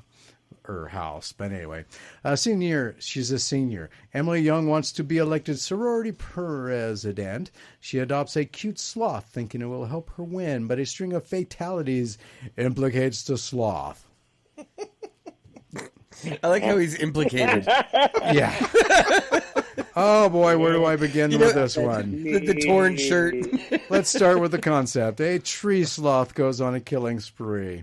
No real explanation as to why, but a critter with the speed of a herd of turtles stampeding through peanut butter is murdering sorority sisters, and to my surprise, they're not unconscious when they get murdered. The only believable death is the one in the hospital bed, because she wouldn't be going anywhere. This is horror fun that requires a certain amount of adult beverage before the title screen even comes up. But I'm okay with that. I like me some ridiculous horror sometimes, and for some unknown reason, I'm in the mood, so I'm giving this one a blah. Just because I would be too intoxicated to drive if I tried to see it in a theater. So anyway, Tony, That's what's probably the you? nicest thing you've ever said about a horror movie. Especially this one. I just happen to be in the mood for. All right, Tony, what's up? No, you're good. That's just. I agree. That is the funniest way you put that. One sloth to rule them all, and one horrible-looking animatronic to kill them all. It has a gremlins, child's play, and all the cheesy horror movie tropes you can ever want into this movie. Is this movie going to be good? No. Is it going to be gory? Maybe. Is it going to be cheesy and just straight horrible? Yes. But will I watch it? Surprisingly, yes. Out of curiosity. It looks ridiculous. It looks so stupid that I do want to watch it. It looks terrible. But how would you watch it, though? Oh, blah. Yeah, I'm not going to go to the theater and watch it. Okay, Rob, what say you? Yeah, was it me or was anybody else expecting like the sloth to like brush his hair back? Like, I know, yeah. I should have done that at some point. Especially when it was in the Barbie car. Right? Yeah, no, there's just a moment I'm just going like, do it. Just come on, do it. Like I actually have heard about this movie for a while coming out and have been excited to finally see the like trailer. Because this is like right on line with like the movies I love to like just exploit and like watch over and tell everybody you have to see this horrible movie. So yeah, no, I've been excited about this movie. I can't wait. Unfortunately I won't be able to see it in the theater, so I'm gonna have to say blah. Oh, okay. Mark, what say you? I'm going to break with the pack here. So I got to ask, is this a horror or is this a comedy? Yes. I wasn't sure. I got to say, this is really, frankly, too awesome to miss out on. However, I'm not going to pay regular prices to see it. So it is extremely hokey and absurd, but I am giving it a so-so because I'm worried it may not ever get to streaming after the fact. So I'll see it in the cheap theater. All right, Spencer, what say you? I love a really cheesy, quote-unquote, villain. I mean, I love the Sharknado movies. I loved Zombie Tidal Wave, which they've really missed an opportunity by not calling it Zombie Tsunami. But but the sloth, it just looks, the animatronics looks terrible. And it just and when you're just seeing it staring at you, it's kind of creepy. Because it's just an animatronic sloth just kind of staring at you with dead, creepy eyes. But with all that being said, I am so curious about this movie. I'm not going to go see full price, but I would go see this in the theater with my family and friends. So I'll give this a so-so as well. Wow. Okay, Slaughterhouse, the highest rated one so far this week. But we still got 2 more movies to go. Ernest and Celestine, A Trip to Gibraltar. I'm glad you got that one, Tony. That's all I got to say. Oh, thank you, yes. And the 400-pound gorilla in the room this week, which is The Equalizer 3. So 2 more movies to go, and we'll be getting to those as soon as we get back, so don't go anywhere. More Pop Culture Kaboom Radio Show with Mr. Tony Sanfilippo and our special in-studio guest, Mark Helton, coming up next.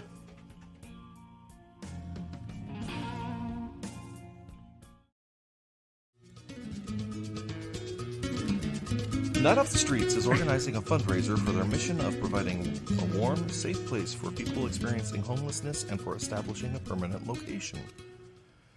The event will take place at St. Peter's Church at 314 North Division Street in Carson City on Saturday, September 9th from 2 p.m. to 5 p.m. Funds will be raised through the sale of food and raffle items. If people are unable to attend but would like to help, Night Off the Streets is also looking for raffle prizes or baskets to help sell raffle tickets. For more information, please contact Night Off the Streets at 775-600-2215 or by email at notsmanager@gmail.com. And welcome back to the Pop Culture Kaboom radio show. Our special in-studio guest, Mr. Mark Helton from 97 and Now Productions, and also Mr. Tony Sanfilippo from Filippo's Horrible Reviews is on the phone with us. We are going over movies that are going to be coming out this week. And just to recap, Don't Look Away, got a big brown streak. Everybody gave it touch browns. Trauma Therapy Psychosis, everybody also gave that touch browns. And then we get into Slaughterhouse, the ridiculous movie about a killer sloth. Spencer and Mark gave it so-sos. Tony, Rob, and I gave it blahs. And now we get to the next movie, which is Mr. Sanfilippo. It is Ernest and Celestine, A Trip to Gibberisha. I listened to the Google translation of it. It's like Gibberisha. That's what it said, Well, Okay. We'll just say Gibbertown, whatever. Ernest and Celestine. Or gibberish, whatever you want to say. Gibberish. We'll say gibberish. Okay. Ernest and Celestine return in this delightful and joyous follow-up to their first Academy Award-nominated adventure, which introduced a bear and a mouse as the unlikeliest of friends. Ernest remains a year-seen troubadour dedicated to a life of music and art, and his constant grouchiness is softened by creative whims of his mouse friend, Celestine. When she accidentally breaks his beloved violin, they must take a long voyage to Ernest's country of Gibberisha, or gibberish, home to the only artist who can repair it. But when they arrive, they are shocked to discover that all forms of music have been banned in Gibbertown for many years. And a land once known across the world for its incredible musicians has fallen silent. It's up to Ernest and Celestine and their new friends, including a mysterious masked outlaw, to bring music and happiness back to the land of bears. Is that anybody wanting to watch this? Because just reading that was pretty bad. But here's what I put. Ernest is back from the dead after going to camp and saving Christmas, and he has a tag team partner named Celestine. Oops, sorry, Vern. This is the wrong movie. Jim Varney is long gone, and anyone younger than us wouldn't know who the heck he is anyways. Google it. So, anyways, it's a French animated sequel about a bear and a mouse, and they're on a holiday to Gibbertown. Then that's about all I got. The nice things I'll say is the animation is a nice 2D. I'm sure there's an audience since it's a sequel. However, I'm not one, so for me personally, it's a Mahun Tactile. That's French for touch brown. Wow. I Googled that earlier. Very international of you. There you go. All right. An animated version of Footloose in its classically bad animation where every frame looks like tell me I'm wrong. That's perfect. All right. Nope. You're right. And so this is that bad, classically bad animation where every frame looks like the characters have some kind of weird skin disorder and their flesh is in constant motion. A style I've never liked. So according to the trailer, this Paddington wannabe started playing the forbidden note. And being a musician myself, the only forbidden note I know of is the brown note. But anyway, lower. Do you know what the brown note is? It'll make you crap. The one your that pants. makes you poop. Basically, yeah, uncontrolled bowel movements. But anyway, for which he for obvious reasons is not for a kids' cartoon. He isn't playing. Couple all of this bad with the fact that the trailer was in French. I have no reason to watch this and feel sorry for the parents that might be forced to if their children are so inclined after inadvertently watching that trailer. Speaking of the brown note, touch brown. Spencer, what say you? Well, I have a soft spot in my heart for 2D hand-drawn animation, and this has that vibe to me. And I really miss like the Disney movies that were 2D animated. I know, like Beauty and the Beast had some CG parts in it, but it was hand-drawn, and that was just pure artistry that I loved. And for that, I will give this a look. Because I did find it a very sweet trailer, but I won't go out of my way to see it in a movie theater. So I will give it a blah. Wow, that's very generous of you. I want whatever you're taking. I just have a soft spot in my heart for hand drawn art. It's dying these days. Hand drawn animation. All right, Mark, what say you? I'd have to watch it twice. Once for the dialogue, once for the animation, because I don't speak French. It does seem like it might be a cute story. However, I am more interested in making an animated film about the brown noise now. The brown note. But I am giving this a blah because I having a little one, I feel like I could see her enjoying this with the English dubbing. Okay. Rob, what say you? Yeah. This one didn't. I like 2D animation. Reminded me very much of Secret of Nim. But except with a weird skin disorder because it just I don't know. The story just doesn't seem very like intriguing. I mean, I know like it's about like they lost like they can only play one note, but to me it just seems like I don't know. It just didn't seem intriguing to me. So that's a touch brown. All right. So to recap, Ernest and Celestine trip to Gibberish. Spencer and Mark gave it blahs. Tony, Rob, and I gave it touch browns. Slaughterhouse got 2 so-sos, one from Spencer, one from Mark. Rob, Tony, and I gave it blahs. Trauma Therapy Psychosis is one big brown streak, and Don't Lick Away is one big brown streak. And now we get to the 300-pound gorilla, 400-pound gorilla. I was going to say, did the gorilla lose weight between this week and last? No, the 3 in the title threw me off, and that is the Equalizer 3.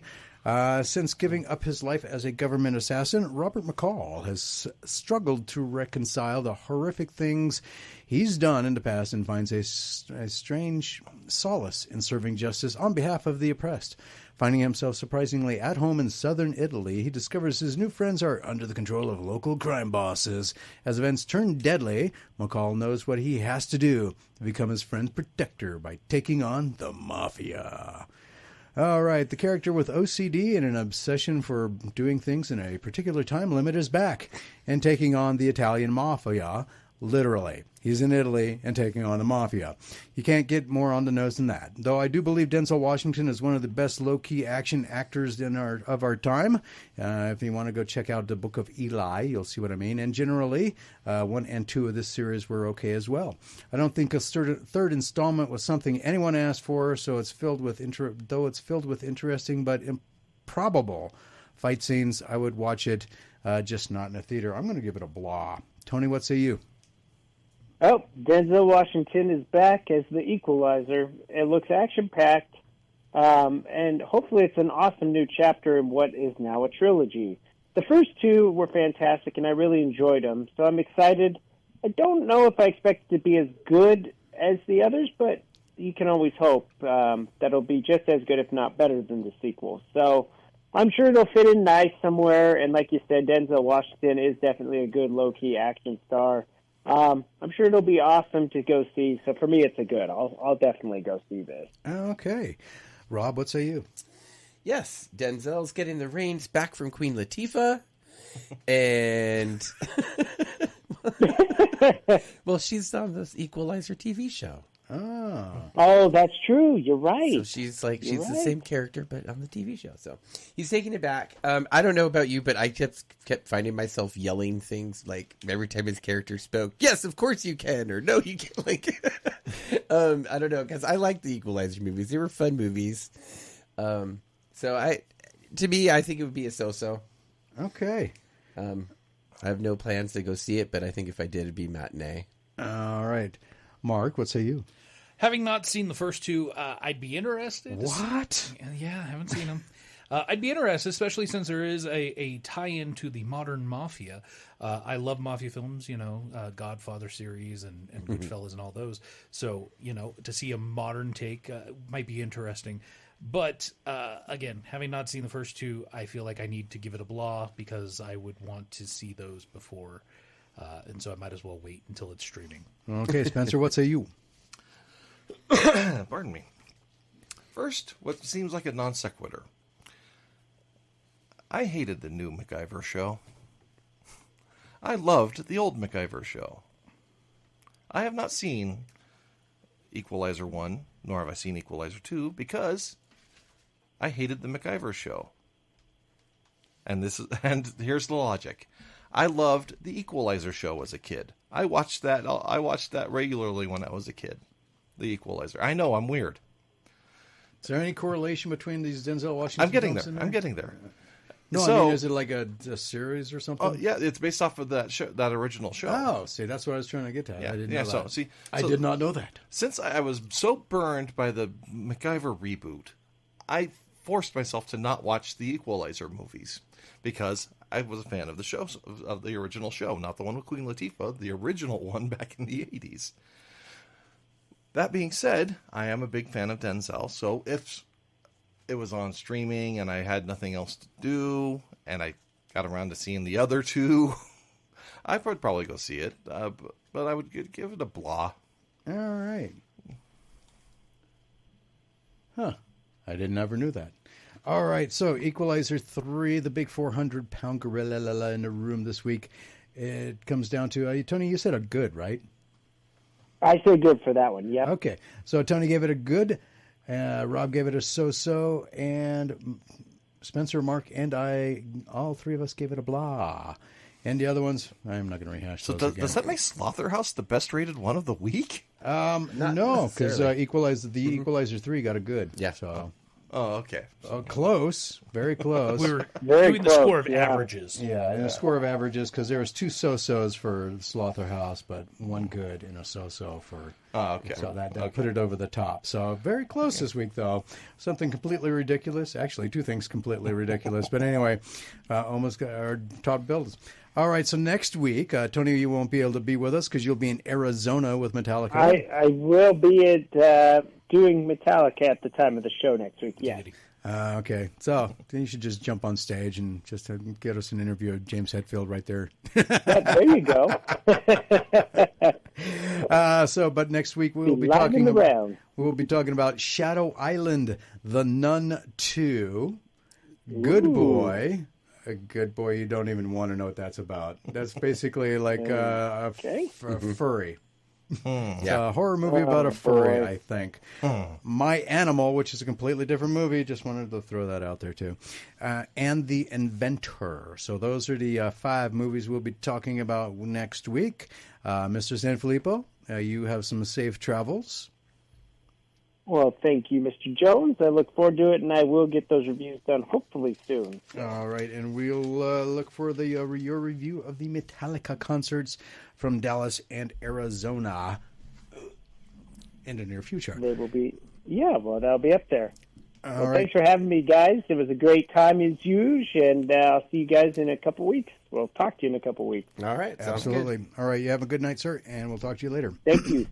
All right, later. All right, so a comic book. Yes, indeed. For Murphy's Inc. So Oak Bridge, though, that sounds really interesting. Is that if this is successful with the comic book? Did you plan on doing like a Kickstarter to get funding for public publishing, or how have you put much thought into it? I know it's still in its kind of early stages of development. Yeah. So the initial plan is that it's going to be digital purely to start. I'm not a big fan of Kickstarters. I'm not a big fan of asking people for their money until I have an actual product. I like to be, self-produced. I like being on the indie circuit, if you will. So, for me, it's more important that I have the creative control, if you will.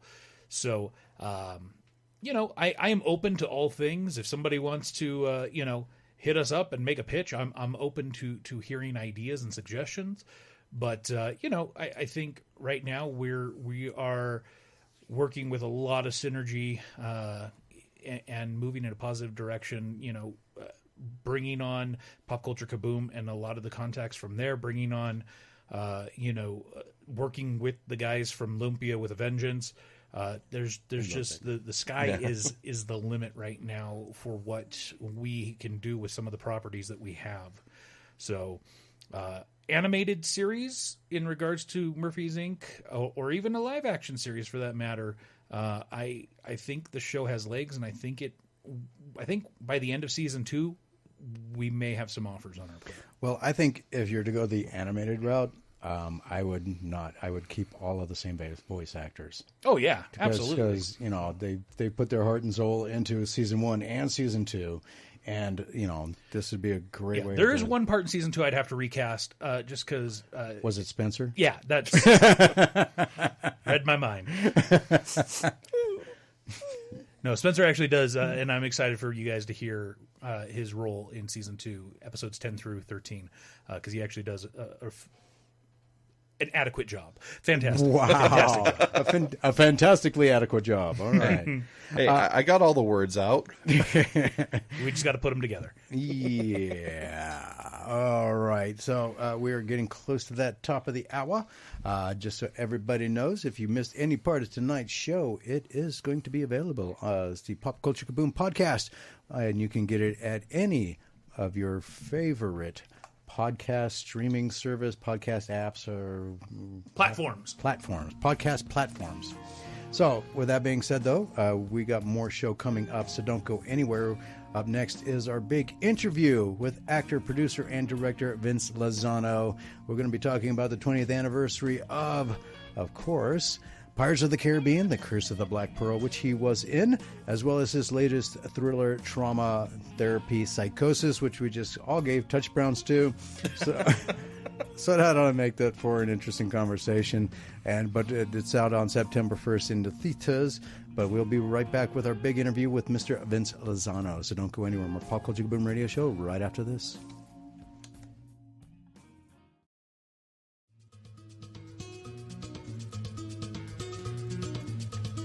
This is the Pop Culture Kaboom Radio Show. Spencer Stoner, Rob Nault, and I, your not so humble host, Jimmy Jones, giving you everything you want, everything you need in pop culture entertainment. Our special in-studio guest from 97 to Now Productions, Mr. Mark Helton. Thank you. And our special guest right now, he has been in Satanic Hispanics.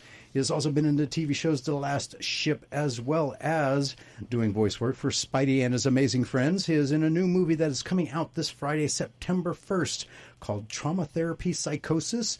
And a little backstory on this, he actually was in Trauma Therapy, the first one, so he is reprising his role, Mr. Vince Lazano. And how are you tonight, sir?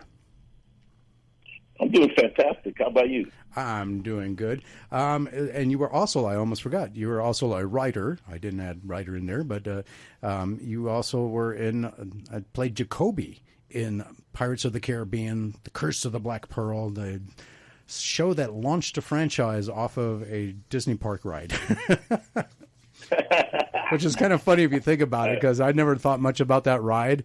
And I'm like, really? They're making a movie out of this? And actually, I was young enough that was one of the only rides I was allowed to go on. Really? Yeah. So, but it was surprisingly good. I was quite surprised, and you played an interesting character, Jacoby, who seemed to me to be fashioned kind of after Blackbeard, because you had the little smoking tendrils at the bottom of your beard. Yeah, that's 100% correct. And I remember when I booked the role and I was coming on set to get tested for makeup, they're like, yeah, we're going to put this cool beard on you. At first, I thought they wanted me to grow a beard. I'm like, yeah, I don't think that's going to happen. But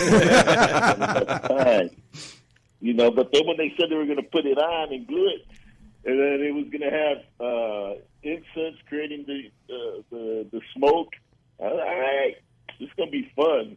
But the incense smell did get a little annoying, I have to say. As long as change it up. As long as they didn't make it wasn't nauseating, because incense always makes me nauseous for some reason. I just can't stand the smell of it. So Johnny Depp kept going, when are they going to change the smell of your incense?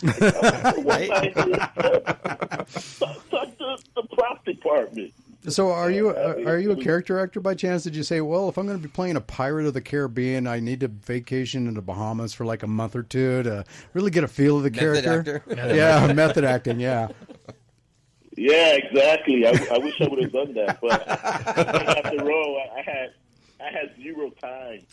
Oh, that's a bummer. Basically, to well, they did put us in a lot of rehearsal, dance rehearsal, sword fighting, weaponry, and all that stuff. So all that stuff was a lot of fun. So there was a lot of preparation that came into play. Like 6 months, or not 6 months, a couple months before I even got on set. You want to hear an interesting? Have you been to like the Caribbean or anything since before or after the movie that kind of made you want to like look more into it? Yeah, well, during the movie, we were in the Grenadines and Beckway. And then afterwards, I've been to Puerto Rico. I've been to Dominican Republic. I've been all over the place in the Caribbean. What's your story? Here's an interesting story. My dad, when he got stationed down in Key West, where my little brother was born, and when he first got there, he fell in love with scuba diving. So before the Antiquities Act was passed in the late 70s, he would go out and scuba dive at all of these sunken Spanish galleons out there around Key West. And so he brought I have literally right now, because he passed away over a decade ago, but I have a lot of his bottles that he brought up from all of these Spanish galleons. So I have all these old antique bottles that are older than our country that I have in my house right now. Wow, how cool is that? It's pretty cool, especially when you get to look at them. And he also actually found some weird, you wouldn't think these things would be on like a Spanish galleon out in the middle of the Caribbean, but doll parts from because they would make dolls were made out of parts of them were made out of porcelain. And so little like porcelain heads, which I think would be kind of creepy if you're like scuba diving and all of a sudden you come across this porcelain face staring at you. But so got all these porcelain doll parts and a bunch of really interesting looking bottles that they were all hand glass blown and all that stuff. So it's very interesting stuff. So I just find it kind of amazing. But you have a new movie out called Trauma Therapy Psychosis. And this is a sequel, not a prequel to Trauma Therapy, correct? That is correct. Basically, it's Vance Tobin Vance. He goes to England to escape the authorities, and I basically take the fall for him. Oh. So he's running off, doing his retreats and getting new recruits and doing his poor man version of Anthony Robbins, brainwashing these poor recruits to get him to do crazy stuff, because it's going to help you get that fear, lose that pain, but really they're causing themselves pain or causing their roommates pain by trying to get rid of their own pain. But this is a standalone film. You don't really need to see the first one to get this story. But this was a little more edgier, darker, and in your face. But if you want to see the first one, please do, because then I'll get some residuals, even though it'll be a few pennies. Well, you reprise your role as Victor in Trauma Therapy Psychosis, and interestingly, because we all watched the trailer, and in the beginning of the trailer, it's kind of a weird, almost like Joe Rogan talk show where you're talking to and I recognize that actor too that you're talking to, but I can't remember his name. But you kind of do like a streaming service type of radio broadcast where you're talking about everything that happened from the first film, kind of like a recap, right? Exactly, and the actor was Tom Sizemore from Black Hawk Down East, and Saving Private Ryan. Yeah, this was his last film. He actually passed away a couple months ago, and I was the last actor that got to work with him. Oh wow! But as far as the scene, yes, it's a podcast basically, and Tom Sizemore, being Tom Sizemore, is pushing my buttons and really getting intense and edgy, saying I'm brainwashed, saying I'm a guru lover. Wow! Giving me some crazy lines. So we went back and forth forth at it in the scene, and it was very organic and raw, and we didn't know what was going to happen. I didn't know what was going to happen. I got this guy yelling at me, getting intense, and I'm like, well, I love intense acting, so let's go for it. And afterwards, we gave each other a hug, gave each other high fives, said great work, and we went to Trejo's Tacos, had some tacos, and drank some rum, and we had a good time. The pirate in you still drinking rum, huh? I love rum. Any kind of rum. Bring it down. So I hope I'm not violating any NDAs here, but you do have a new film coming up that you're not only acting in, but you're also producing, called Scars of the Mind. So how much can you talk about? Because what I can find, it's still currently in development. Yeah, it's still in development. We just haven't been able to raise the much needed funds to do it yet. But I have another film that's not listed at IMDb that looks like we're going to be greenlit end of November, probably first week in December, called Thou Shalt Not Kill, and I play a serial killer in that. Mm-hmm. And it's going to be very cool, very stylized, and very intense. I'll be producing and starring. And I came up with the idea and developed it with actor, writer, buddy of mine named Nathan Isley. And it's a really good script. Okay, movie about a serial killer. Remember, no method acting. Dexter Wild. Maybe a little bit. Well, if you do, I got a list and some cash. No, I'm just kidding. So, anything else coming up? I know that you were pretty big into your celebrity poker tournaments. Yes, I am, and I took down the Variety Poker Classic last month at Paramount, and I won first place. Won a really cool bracelet, and that's another passion. I love playing poker. I played in the WSOP last year. Nice. I didn't win, but I made the money. I made my money back plus some good. more, and it was a good time. Well, that's always important. And you got to blame Pirates of the Caribbean for that, becoming a poker player, because we used to stay up till, I don't know, 3, 4 in the morning. Gibbs, Kevin McNally, myself, Lee Ehrenberg, Marty Kleba, Michael Berry, and even Jeffrey Rush will come and play poker with us sometimes.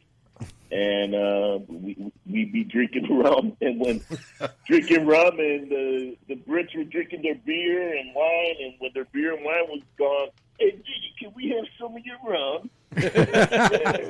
But why is the rum gone? Exactly. You always got to have the rum. And so Pirates of the Caribbean got you hooked on poker and rum. Okay. So we know who to blame for that one, right? Right. All right, sir. So psychosis, trauma therapy, psychosis. Do you have any thoughts on how now that you've kind of it's coming out and everything? What are your thoughts on that film and that film franchise? Is there going to be a third? Well, if they are going to make a third, make me the lead. You know, it's all about Victor now taking over the Vance Institute, getting new recruits, brainwashing them, and having a good time. Honestly, they might do another one. They're talking about it. You know, I'm good friends with the writers, so we'll see.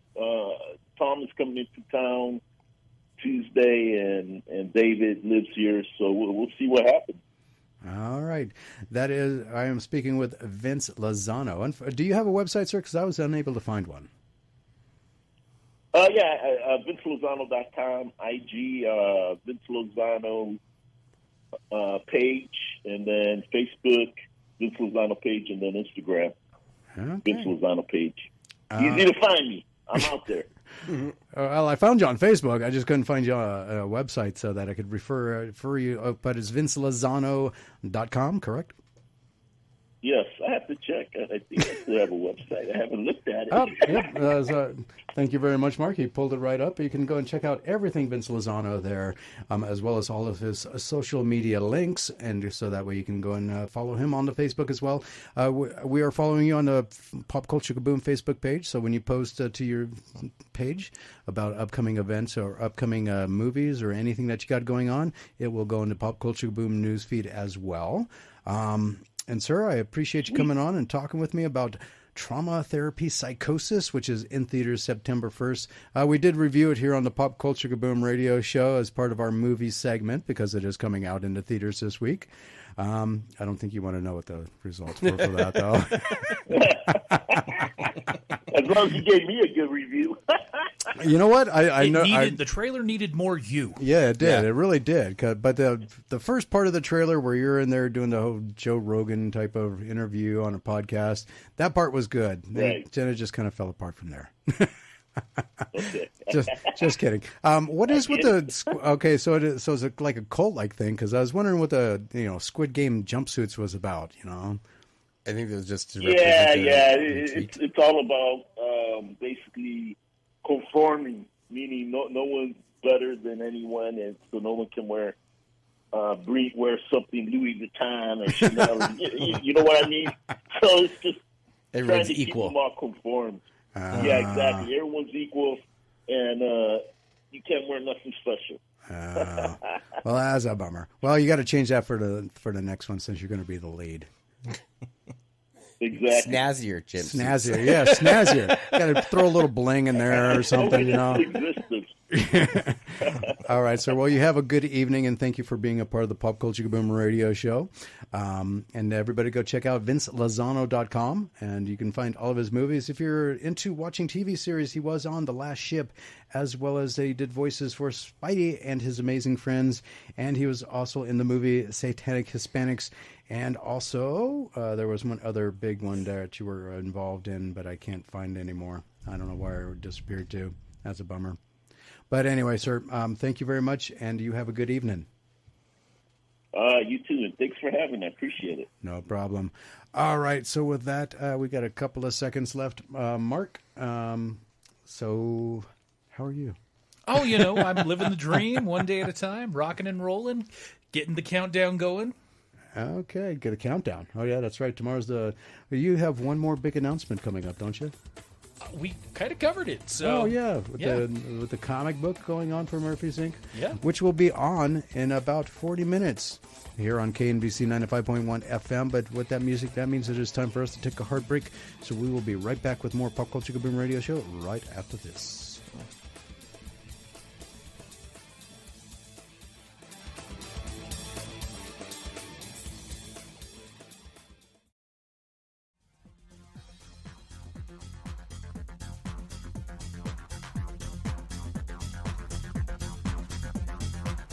Welcome back to the Pop Culture Kaboomer Radio Show. Everything you want, everything you need in pop culture entertainment. In studio with us right now is Mr. Mark Helton. He is the co-founder of 97 to Now Productions. Their big thing is this evening, right after the Pop Culture Kaboomer Radio Show, will be the premiere of Season 2 of Murphy's Inc., the time-traveling heist audio drama. Absolutely. Sci-fi audio drama. I'm excited. I'm looking at the clock and I see we've got 35 minutes. I'm ready. You ready? All right. Is everybody else out there ready? Here's something you might not be ready for. Bring it. A character seemingly inspired by Madonna has shown up on one of the covers for Batman 89 Echoes. Mm-hmm. Intrigued? You're looking at me like, what are you trying to say there? I'm not sure if I'm intrigued or horrified yet. What do you think, Rob? I'm trying to think of what character Madonna could have inspired. Okay. Suggesting that the upcoming DC series might be bringing Harlequin into the story. Madonna? Yep. Harley Quinn. Joe Crescino's cover for the first issue of the miniseries features a smiling figure looming in the background behind Batman, leaving fans and our friends at Screen Rant to guess that the story will riff on the time Madonna almost signed on to play a version of Harley. Mm. Oh, speaking of, rest in peace, Arlene Sorkin, the original voice of Harley Quinn. Correct. Yes. That wouldn't be too shocking since the first Batman 89 miniseries featured a version of Two-Face in the likeness of Billy D. Williams and a version of Robin who looked like Marlon Wayans and wore the Neil Adams designed costume for Burton's franchise. Mm-hmm.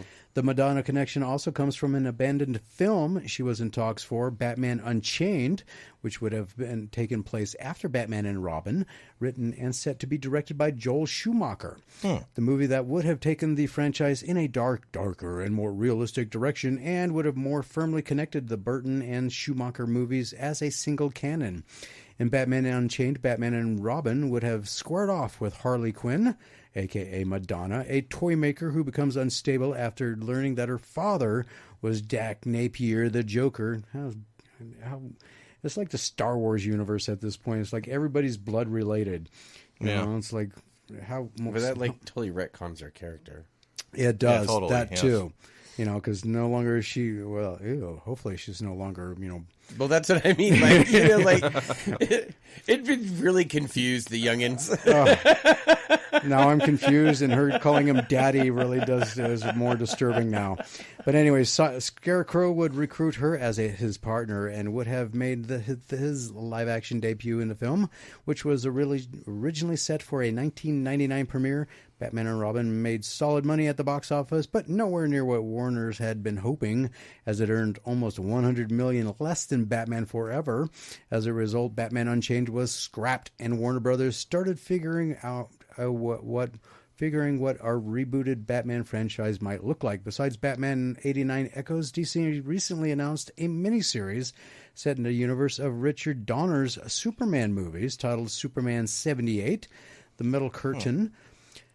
Both the original Batman 89 and Superman 78 miniseries will be released in a new boxed set packaged with spines designed to look like VHS tapes next month.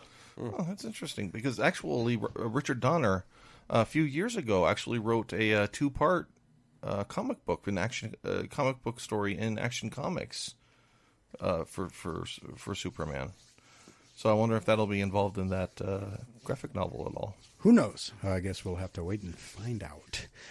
Shortly after the start of GameCon opening night, host Jeff Knightley was surprised to encounter a fan rushing the stage to demand the release of Grand Theft Auto 6. Yeah, and nobody noticed. Yeah, the man was seen wearing an Austin 316 t-shirt and was immediately pulled away by security. What? Oh, I need a Steve Weiser. What? What? Got to do more like a Macho Man. So you should have wore a Macho Man shirt. That way I could have chimed in. Oh, yeah. Oh, yeah. But anyway, Slim Jim. Yeah. Knightley quickly denounced the act, stating that today's show is meant to bring positive attention to the developers that have games to showcase, i.e. there is no such thing as a Grand Theft Auto 6. I don't know why see, this is a big problem, because hopefully nobody gets the bright idea that this is a good thing to do on a regular basis. Well, somebody did it once, so he tried to cash in on it. It's all for internet clout, and it's all Bravo Sierra. At least do it for a project that's actually coming out. Yeah. Well, why would you demand a product coming out? It's coming out. I mean, no, but I mean, he said release it now. You know, I could see like, okay, somebody rushing the stage, release Starfield now. You know, we know it's coming. It'll be here next week. You know what? The next person that does this, they need to be dressed like Crash Bandicoot. Plain and simple. If you're not going out, hopping up there on stage in a Crash Bandicoot outfit, forget about it. I ain't going to pay attention. Anyway, what else did I say? The moment immediately drew comparisons to an incident last year at the Game Awards when a fan made it on stage and began making a bizarre shout out to Bill Clinton. What? Yes, yeah. It was that random and weird. Yes. Next month is the 10th anniversary of Grand Theft 10th anniversary of Grand Auto 5. Dang. Yeah. I didn't know it was like 10 years old. And some fans have been more than patient than others. In fact, this is not the first time that a live broadcast was interrupted by someone looking for information on GTA 6, because I guess sending an email would be asking too much.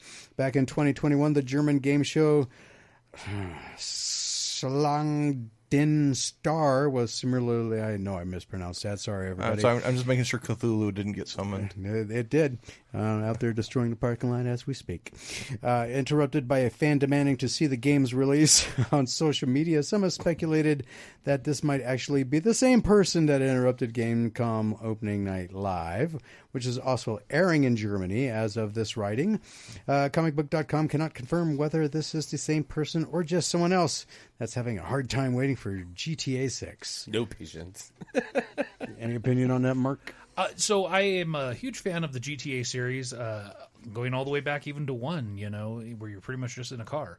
I think it's a great series. I've replayed 5 probably 3 times. I would like 6 to come out sooner than later, but there are plenty of other game series that are coming out that will hold me over. Assassin's Creed Mirage is coming. Starfield is coming. There are plenty of games that I'm looking forward to. So, if Rockstar doesn't want my money today, they'll get it when it's there. Okay. That's fan dedication. I would much rather them produce something quality than not. Absolutely. Especially because of the amount of games that are coming out now that are not quality. Yeah. So I would, especially for fix it and put patches later. Yeah, no, especially for a game like GTA 6. As an expectation, as a fan, I want that game to be as polished as it could be when it comes out, and so I would rather wait the extra time. Mm-hmm. Yeah, but 10 years is a long time to be polishing. Well, yes, but a genie should have came out of that game by now. In the meantime, though, they remastered 5, so instead of putting out a 6th game, they went back and screwed around with the first one, last one. You got to remember, the moneymaker is GTA Online. Yeah, and that's what the 10 years really has been. Yep. They've really made a lot of money from GTA Online, and they constantly are updating that and adding new things to that. So while the main story of GTA 5, it is what it is. There hasn't really been much added to it. The online format, it's constantly growing and developing. And even recently, it's still, at one point they said, oh, we're not going to do anything else, but then they're still doing more. So as long as that's making them money, they have no reason to have to force release this. Interesting. Yeah, Eric says, we waited 12 years for Halo. He sounds a little bitter about that. Yeah, but I waited 17 years for a Metroid game after Super Metroid came out. That's true. And there might be one on the horizon. You never know. All right, Star Trek Day is coming up on Friday, September 8th, and Paramount has released their programming lineup in celebration of the annual global event.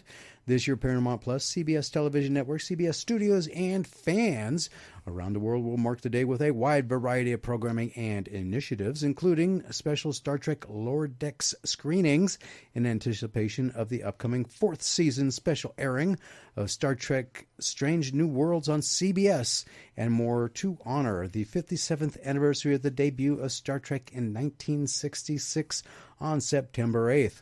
Fans worldwide will be able to watch the special Star Trek Day program hosted by Star Trek Lower Decks star Jerry O'Connell. The program, a salute to the Star Trek franchise, will include segments looking back at memorable moments over the past 57 years, commemorate 50 years of Star Trek animation, pay tribute to Star Trek Discovery ahead of its final season, offer an exclusive sneak peek clip from the upcoming 4th season of Lower Decks, and commemorate other memorable moments in Star Trek's legacy.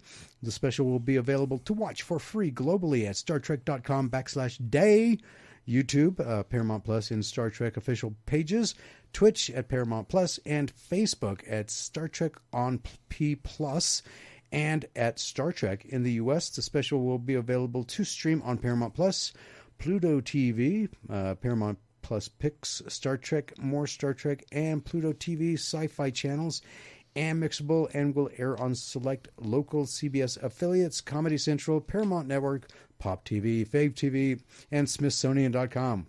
What a weird place. On CBS, the first 2 episodes of Paramount Plus hit original series Star Trek Strange New Worlds will air in special back-to-back screenings starting at 8 p.m. Eastern Time, Pacific Time. In the series premiere Strange New Worlds, when one of Pike's officers goes missing while on a secret mission for our Starfleet, Pike has to come out of self-imposed exile. He must navigate how to rescue his officer while struggling with what to do with the version of the future he's been given. In the second episode, Children of the Comet, while on a survey mission, the USS Enterprise discovers a comet is going to strike an inhabited planet. The crew tries to reroute the comet, only to find that an ancient alien relic buried on the comet's ICU service is somehow stopping them. Oh, I thought they were going to say because it was a relic on there that they couldn't touch it. Kind of like if they find something in a, an Indian burial site, they have to close it off. No more development. I was thinking I was going, sorry. Anyway, where was I? You guys look all bored. Those are the first 2 episodes of Strange New Worlds. Yes. Yes. You look the bored. very first ones from the first season. No, I'm surprised that they're giving this away for free on network TV. I'm not, because they ain't got nothing going on network TV right now. I guess that's true to a degree, but still, I guess they're hoping that this will turn into subscriptions for Paramount Plus. Oh yeah, because they are basically showing a year or 2 old stuff now. Yeah. So trying to just. No, it's not really a year or 2 old. The season just ended. Well, that was the first 2 episodes of season 1, and like you said, season 2 is over, so that's 2 years. So it's it was almost a year ago now that season 1 came out, and actually it's rough. I'm not looking at the calendar only because Strange New Worlds didn't come out a year, season 2 didn't come out a whole year after it was a lot quicker. It's about 9 months. Yeah, which is surprising nowadays, considering that The Last of Us is scheduled to come out. Never the next time Halley's Comet comes around. So. Yeah. 50 years ago, Star Trek's animated universe began on September 8th with Star Trek the Animated Series, and you remember that? I do. I love that show. I remember that. Season 4. It's canon. It was back then when they would they wouldn't they would reuse the same scenes for stuff, which always made it weird. Even when I watched it, I'm like, looking at it like a dog that heard a strange noise. 50 years ago, Star Trek's animated universe began on September 8th with Star Trek the Animated Series, and this year's Star Trek Day celebration celebrates the milestone anniversary with what's being described as an evening of cartoon comedy, including 4 specially selected episodes of Star Trek Lower Decks. Fans can attend the exclusive free promotional screening at locations across the U.S., Canada, and the UK, and experience the brand new season of Lower Decks on the big screen while enjoying a day of sneak peeks, surprises, free concessions. Hey, there you go. I guess you won't be eating tribbles there, though. Giveaways and more. Additionally, on September 8th, fans can go to shopstartrek.com and use the code StarTrekDay to save 25% site-wide. More information about Star Trek Day programming can be found at StarTrek.com/day. Yeah, and unless you're in a super major city, don't even expect to be able to view those on the big screen. Nope. Yeah. So, but check your local, if you do live in a big city, check your local theater listings. And there's a reservation page to sign up for it. Well, there you go. I looked already. You were hoping there was something in Reno. I love Lower Decks. Okay. Yeah, it is pretty darn funny. I haven't seen it. I'm not a big Star And then Trek. they crossed over with Strange New Worlds this year. They became live action, and they played perfect live action characters of themselves. It was great. Okay. Yeah, I've just never been a big Star Trek fan. So, and then I tried to be. I mean, I liked the Next Generation, and then they, STD killed it for me.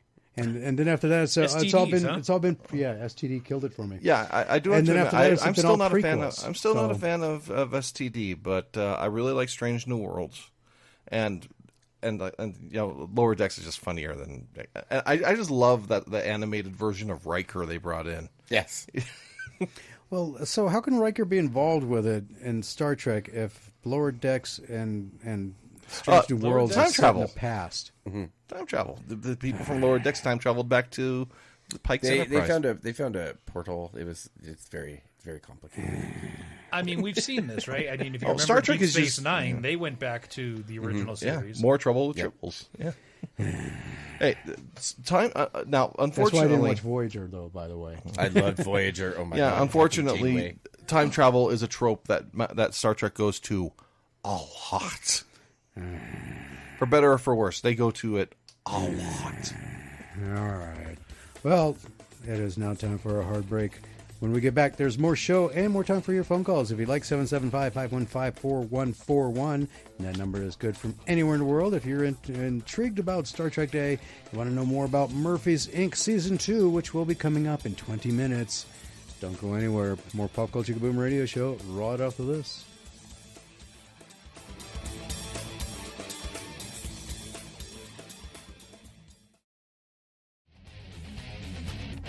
Welcome back to the Pop Culture Kaboom Radio Show. That was a little quick. And we have Mr. Mark Helton in studio with us. Hello. How are you, sir? Hi. All right. Sony has today revealed the price and other initial details of the PlayStation Portal. Yeah. Oh, yeah. That's This is their handheld, right? Yeah, which is the new remote play device for PlayStation 5 that will launch later this year. During Sony's PlayStation Showcase event back in May, PlayStation Portal was first shown off as Project Q, with more information said to be arriving in the coming months. And while Sony still hasn't given a proper release date for the PlayStation Portal, we now at least have an official name for the hardware. Outlined on the PlayStation blog, the PlayStation Portal was given its new name alongside a price tag. I can't mention prices on the air. So, as Sony had outlined previously, PlayStation Portal won't be a dedicated handheld and will instead connect to existing PS5 consoles over Wi-Fi to serve as a remote play companion. It sounds like a Nintendo Switch, don't it? Yeah, although Switch has games that you can play offline. It's more like cloud gaming. Yeah. Yeah, and that's but I mean, great. with the general setup, though, it sounds like, isn't that how the Switch operates? Yeah, well, yeah, but it can play offline, too, where this does not seem to have that option. Sounds you like guys, a backbone, they have them already for PlayStation and Xbox. Oh, yeah, I can play. You can attach it to your phone and play games directly through your own Xbox, but on your phone. Yeah. Yeah, I play my PlayStation through my iPad all the time. Yeah. So it just sounds like them trying to, the PlayStation 5 sales have slowed down. You can find them in any store pretty much now. So how can we make some more money? Yeah, by copying Nintendo. Well, and it's great for places back east where Wi-Fi is borderline ubiquitous, but out west here, we have a lot of dead spots. Out here in the west, we got some dead spots. Although Yes, this we might do. not seem like a big deal, given the fact that the smartphones and tablets can already be used with PS5 consoles for remote play, like you guys just said. Right?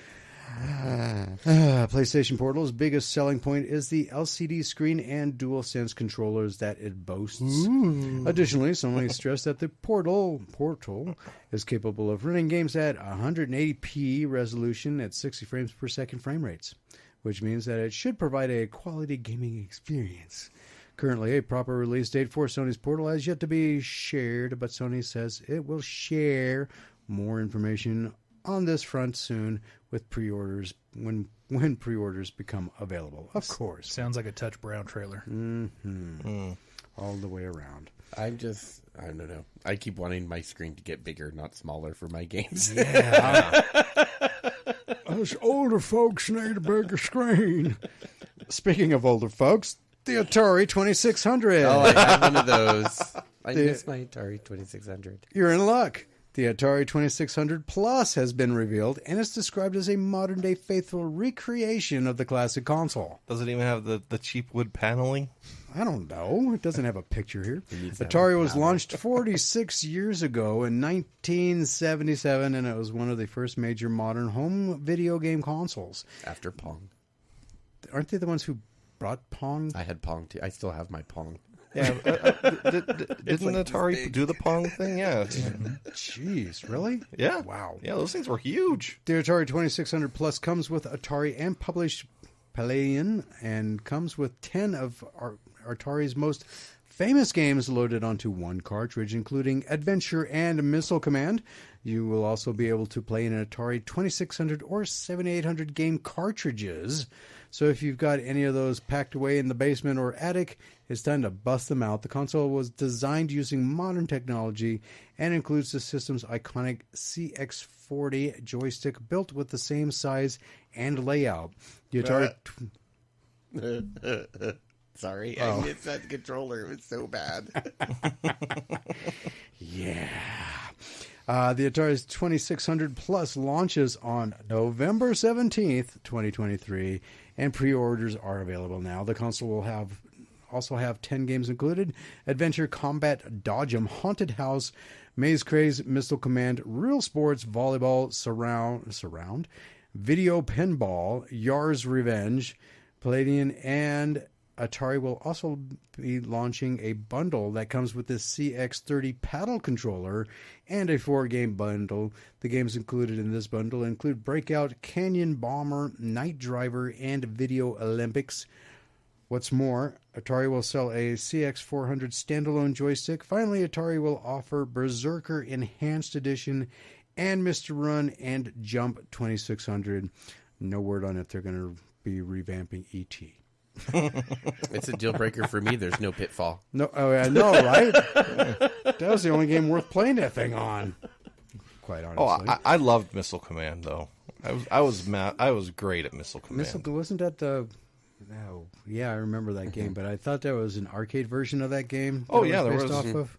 Yeah. Yes, Eric. No Pitfall. Everybody write in and say, "Where's Joust. Pitfall?" Joust was cool. Oh, too. Joust But Joust was was awesome in the arcade. Yeah, I used to definitely. play the crap out of that. The only game where you can ride a flying ostrich and Absolutely. and don't forget Defender. Defender was Yeah. awesome. Mm-hmm. And they had a sequel to that too. What was it called? Stargate. But the thing is like now there's already these like probably way cheaper than what they're going to be selling the 2600 for. No, But 2600 plus. But there's already like game systems that they come out at Christmas time that have 120. I games and literally the joystick and I they're like literally $30. have I literally have like Midway bundles. Yeah. That have like 100 of their games. Yeah. So I don't. I mean, I On can one see the disc. nostalgic appeal, but the price better be worth it. You Well, know? they actually released no price. I have nothing for you on that one. So that's not where I omitted it, because I'd write it down right now and show you. But yeah, they got nothing listed here. No Eric, no Pac-Man either. Not just what I read you. That's all they got coming out. Amazon Studios has finally shared a broad release window for its highly anticipated Fallout TV series, alongside the first details tied to the mysterious show. All the way back in 2020, work on Amazon's Fallout adaptation began in tandem with Bethesda. In the summer of 2022, filming for the series finally kicked off before eventually wrapping up in the first half of this year. And while fans have since been waiting to hear when Fallout would actually release, we have had a few new bits of info to go off of shared on social media. It was revealed that Fallout will hit Prime Video at some point in 2024. That's a real big announcement. This announcement was made alongside a piece of promotional art for the series that featured the franchise's iconic Vault Boy character. Additionally, Prime Video confirmed that Fallout will be set in Los Angeles, California, which is a locale that hasn't specifically been spotlighted in the video game series. Lastly, it was mentioned that the story of the show will center around characters tied to Vault 33, which is something that was seen in previous leaks from the set of Fallout. That's very bold from them to announce any dates with all the strikes still going on. They announced a year. That's it, and it's already wrapped. Yeah, so it's in post production. So Yeah, but it just means they I'm can't. cynical. What can I say? Just can't do reshoots. Yeah, they can't do reshoots, and they wouldn't be able to actually like have their stars market it. Yeah. Who's in it? I don't know. So there you go. Exactly. Are you okay with Just that? don't be as bad as Halo. Are you bored? That's all I. No, the Fallout game series. I'm not a big first person shooter. Since GoldenEye. GoldenEye was amazing, but everything since then has just been way too much. And the Fallout series conceptually sounded interesting. I tried playing one once, and I was just like, yeah, it's not for me. Me neither. I've never touched them. So, what? No Pitfall, no Pac-Man? No, Eric. No Pitfall, no Pac-Man. So, are you excited, sir? In just 6 more minutes. Season 2. I've got the line on the clock over there. I see 8:54 and 17 seconds. I'm ready. 5 minutes. Oh, I see. 5 minutes I and see what 38 he said. seconds. Let's go. Oh yeah! All right. Yeah, So little and excited. it's going to be on. So how many episodes are actually in season 2? So we've got 15 episodes. I will say now that we are going to be going to multiple time periods. So if you listen to season 1, and if you didn't, spoiler, in season 1 we only hit one time period. We had the modern story, and then we had where we went back to Viking times in Norway back in around 980 AD. And in this time, or in this season, we will be going to 4 or 5 different time periods. And it's going to be a lot of fun. It's exciting. In season 3, we're going to be doing even more. So I'm just... It's weird to be sitting here for the premiere of season 2, but already in my head I've moved on to season 3. It's just a very weird place to be, because that wasn't necessarily the case with season 1. You know, with season 1, we were still like week of airing, like finalizing the episode and stuff. So there were the thoughts on season 2, but right now I had a recording session actually this morning with a couple of voice actors for episodes 14 and 15 of this season. But even then, my head is, very much in season 3. So are all the episodes now actually done? I have 3 more recording sessions. So I have one on Monday, Tuesday, and Wednesday of next week. I'm sorry, Monday, Tuesday, and Saturday of next week. And then we will be wrapped on recording. We currently have episodes 1, 2, 3, and 4 in the can. 5, 6, 7 should be done in the next week or two. So we're ahead of the game, much better than we were last year. So we're going solid. 15 weeks from now until pretty much close to the end of the year. Okay, so if anybody was interested in everything that 97 to Now Productions is doing, what would be the best way for them to... Because there's we didn't really get into a couple of different things. We didn't get into the Fat and Black Connection, which is a weekly Wednesday night podcast that you do with or you can call it Pop Culture Kaboom Light. Or Pop Culture Kaboom Light. Actually, you cover a lot of different things that we don't cover on here. So, as much as I enjoyed having like Wild West Championship Wrestling in here, I usually don't go over the weekly, wrestling news or, into much storylines like that, or you generally have any kind of professional wrestlers on the show. But the best, I know that on Facebook is 97 to Now Productions. Are there links to everything that you guys are doing as far as shows and everything from there? Yeah, 97 to Now. It's basically facebook.com/97 to Now. You can find pretty much anything we're doing there. The website is forthcoming. We're hoping in the next couple weeks to have that up and running, which should have direct links to everything else. All right. So with that music, it means thank you for tuning in tonight, no matter where you are listening. We genuinely appreciate you being here. We hope you enjoyed the Pop Culture Boom radio show. A big thank you to our guest, actor, producer, and writer, director, Vince Lazano. The sequel to Trauma Therapy Psychosis is in theaters this Friday, September 1st, and be on the lookout for Scars of the Mind, which is in development. You can find all things Vince Lazano at his website, vincelazano.com, all one word. Also, a big thank you to our in-studio guest this week, 97 to Now co-founder, producer, writer, director, and voice actor, Mr. Mark Helton. You can find everything 97 to Now Productions on their Facebook page. Night, Eric.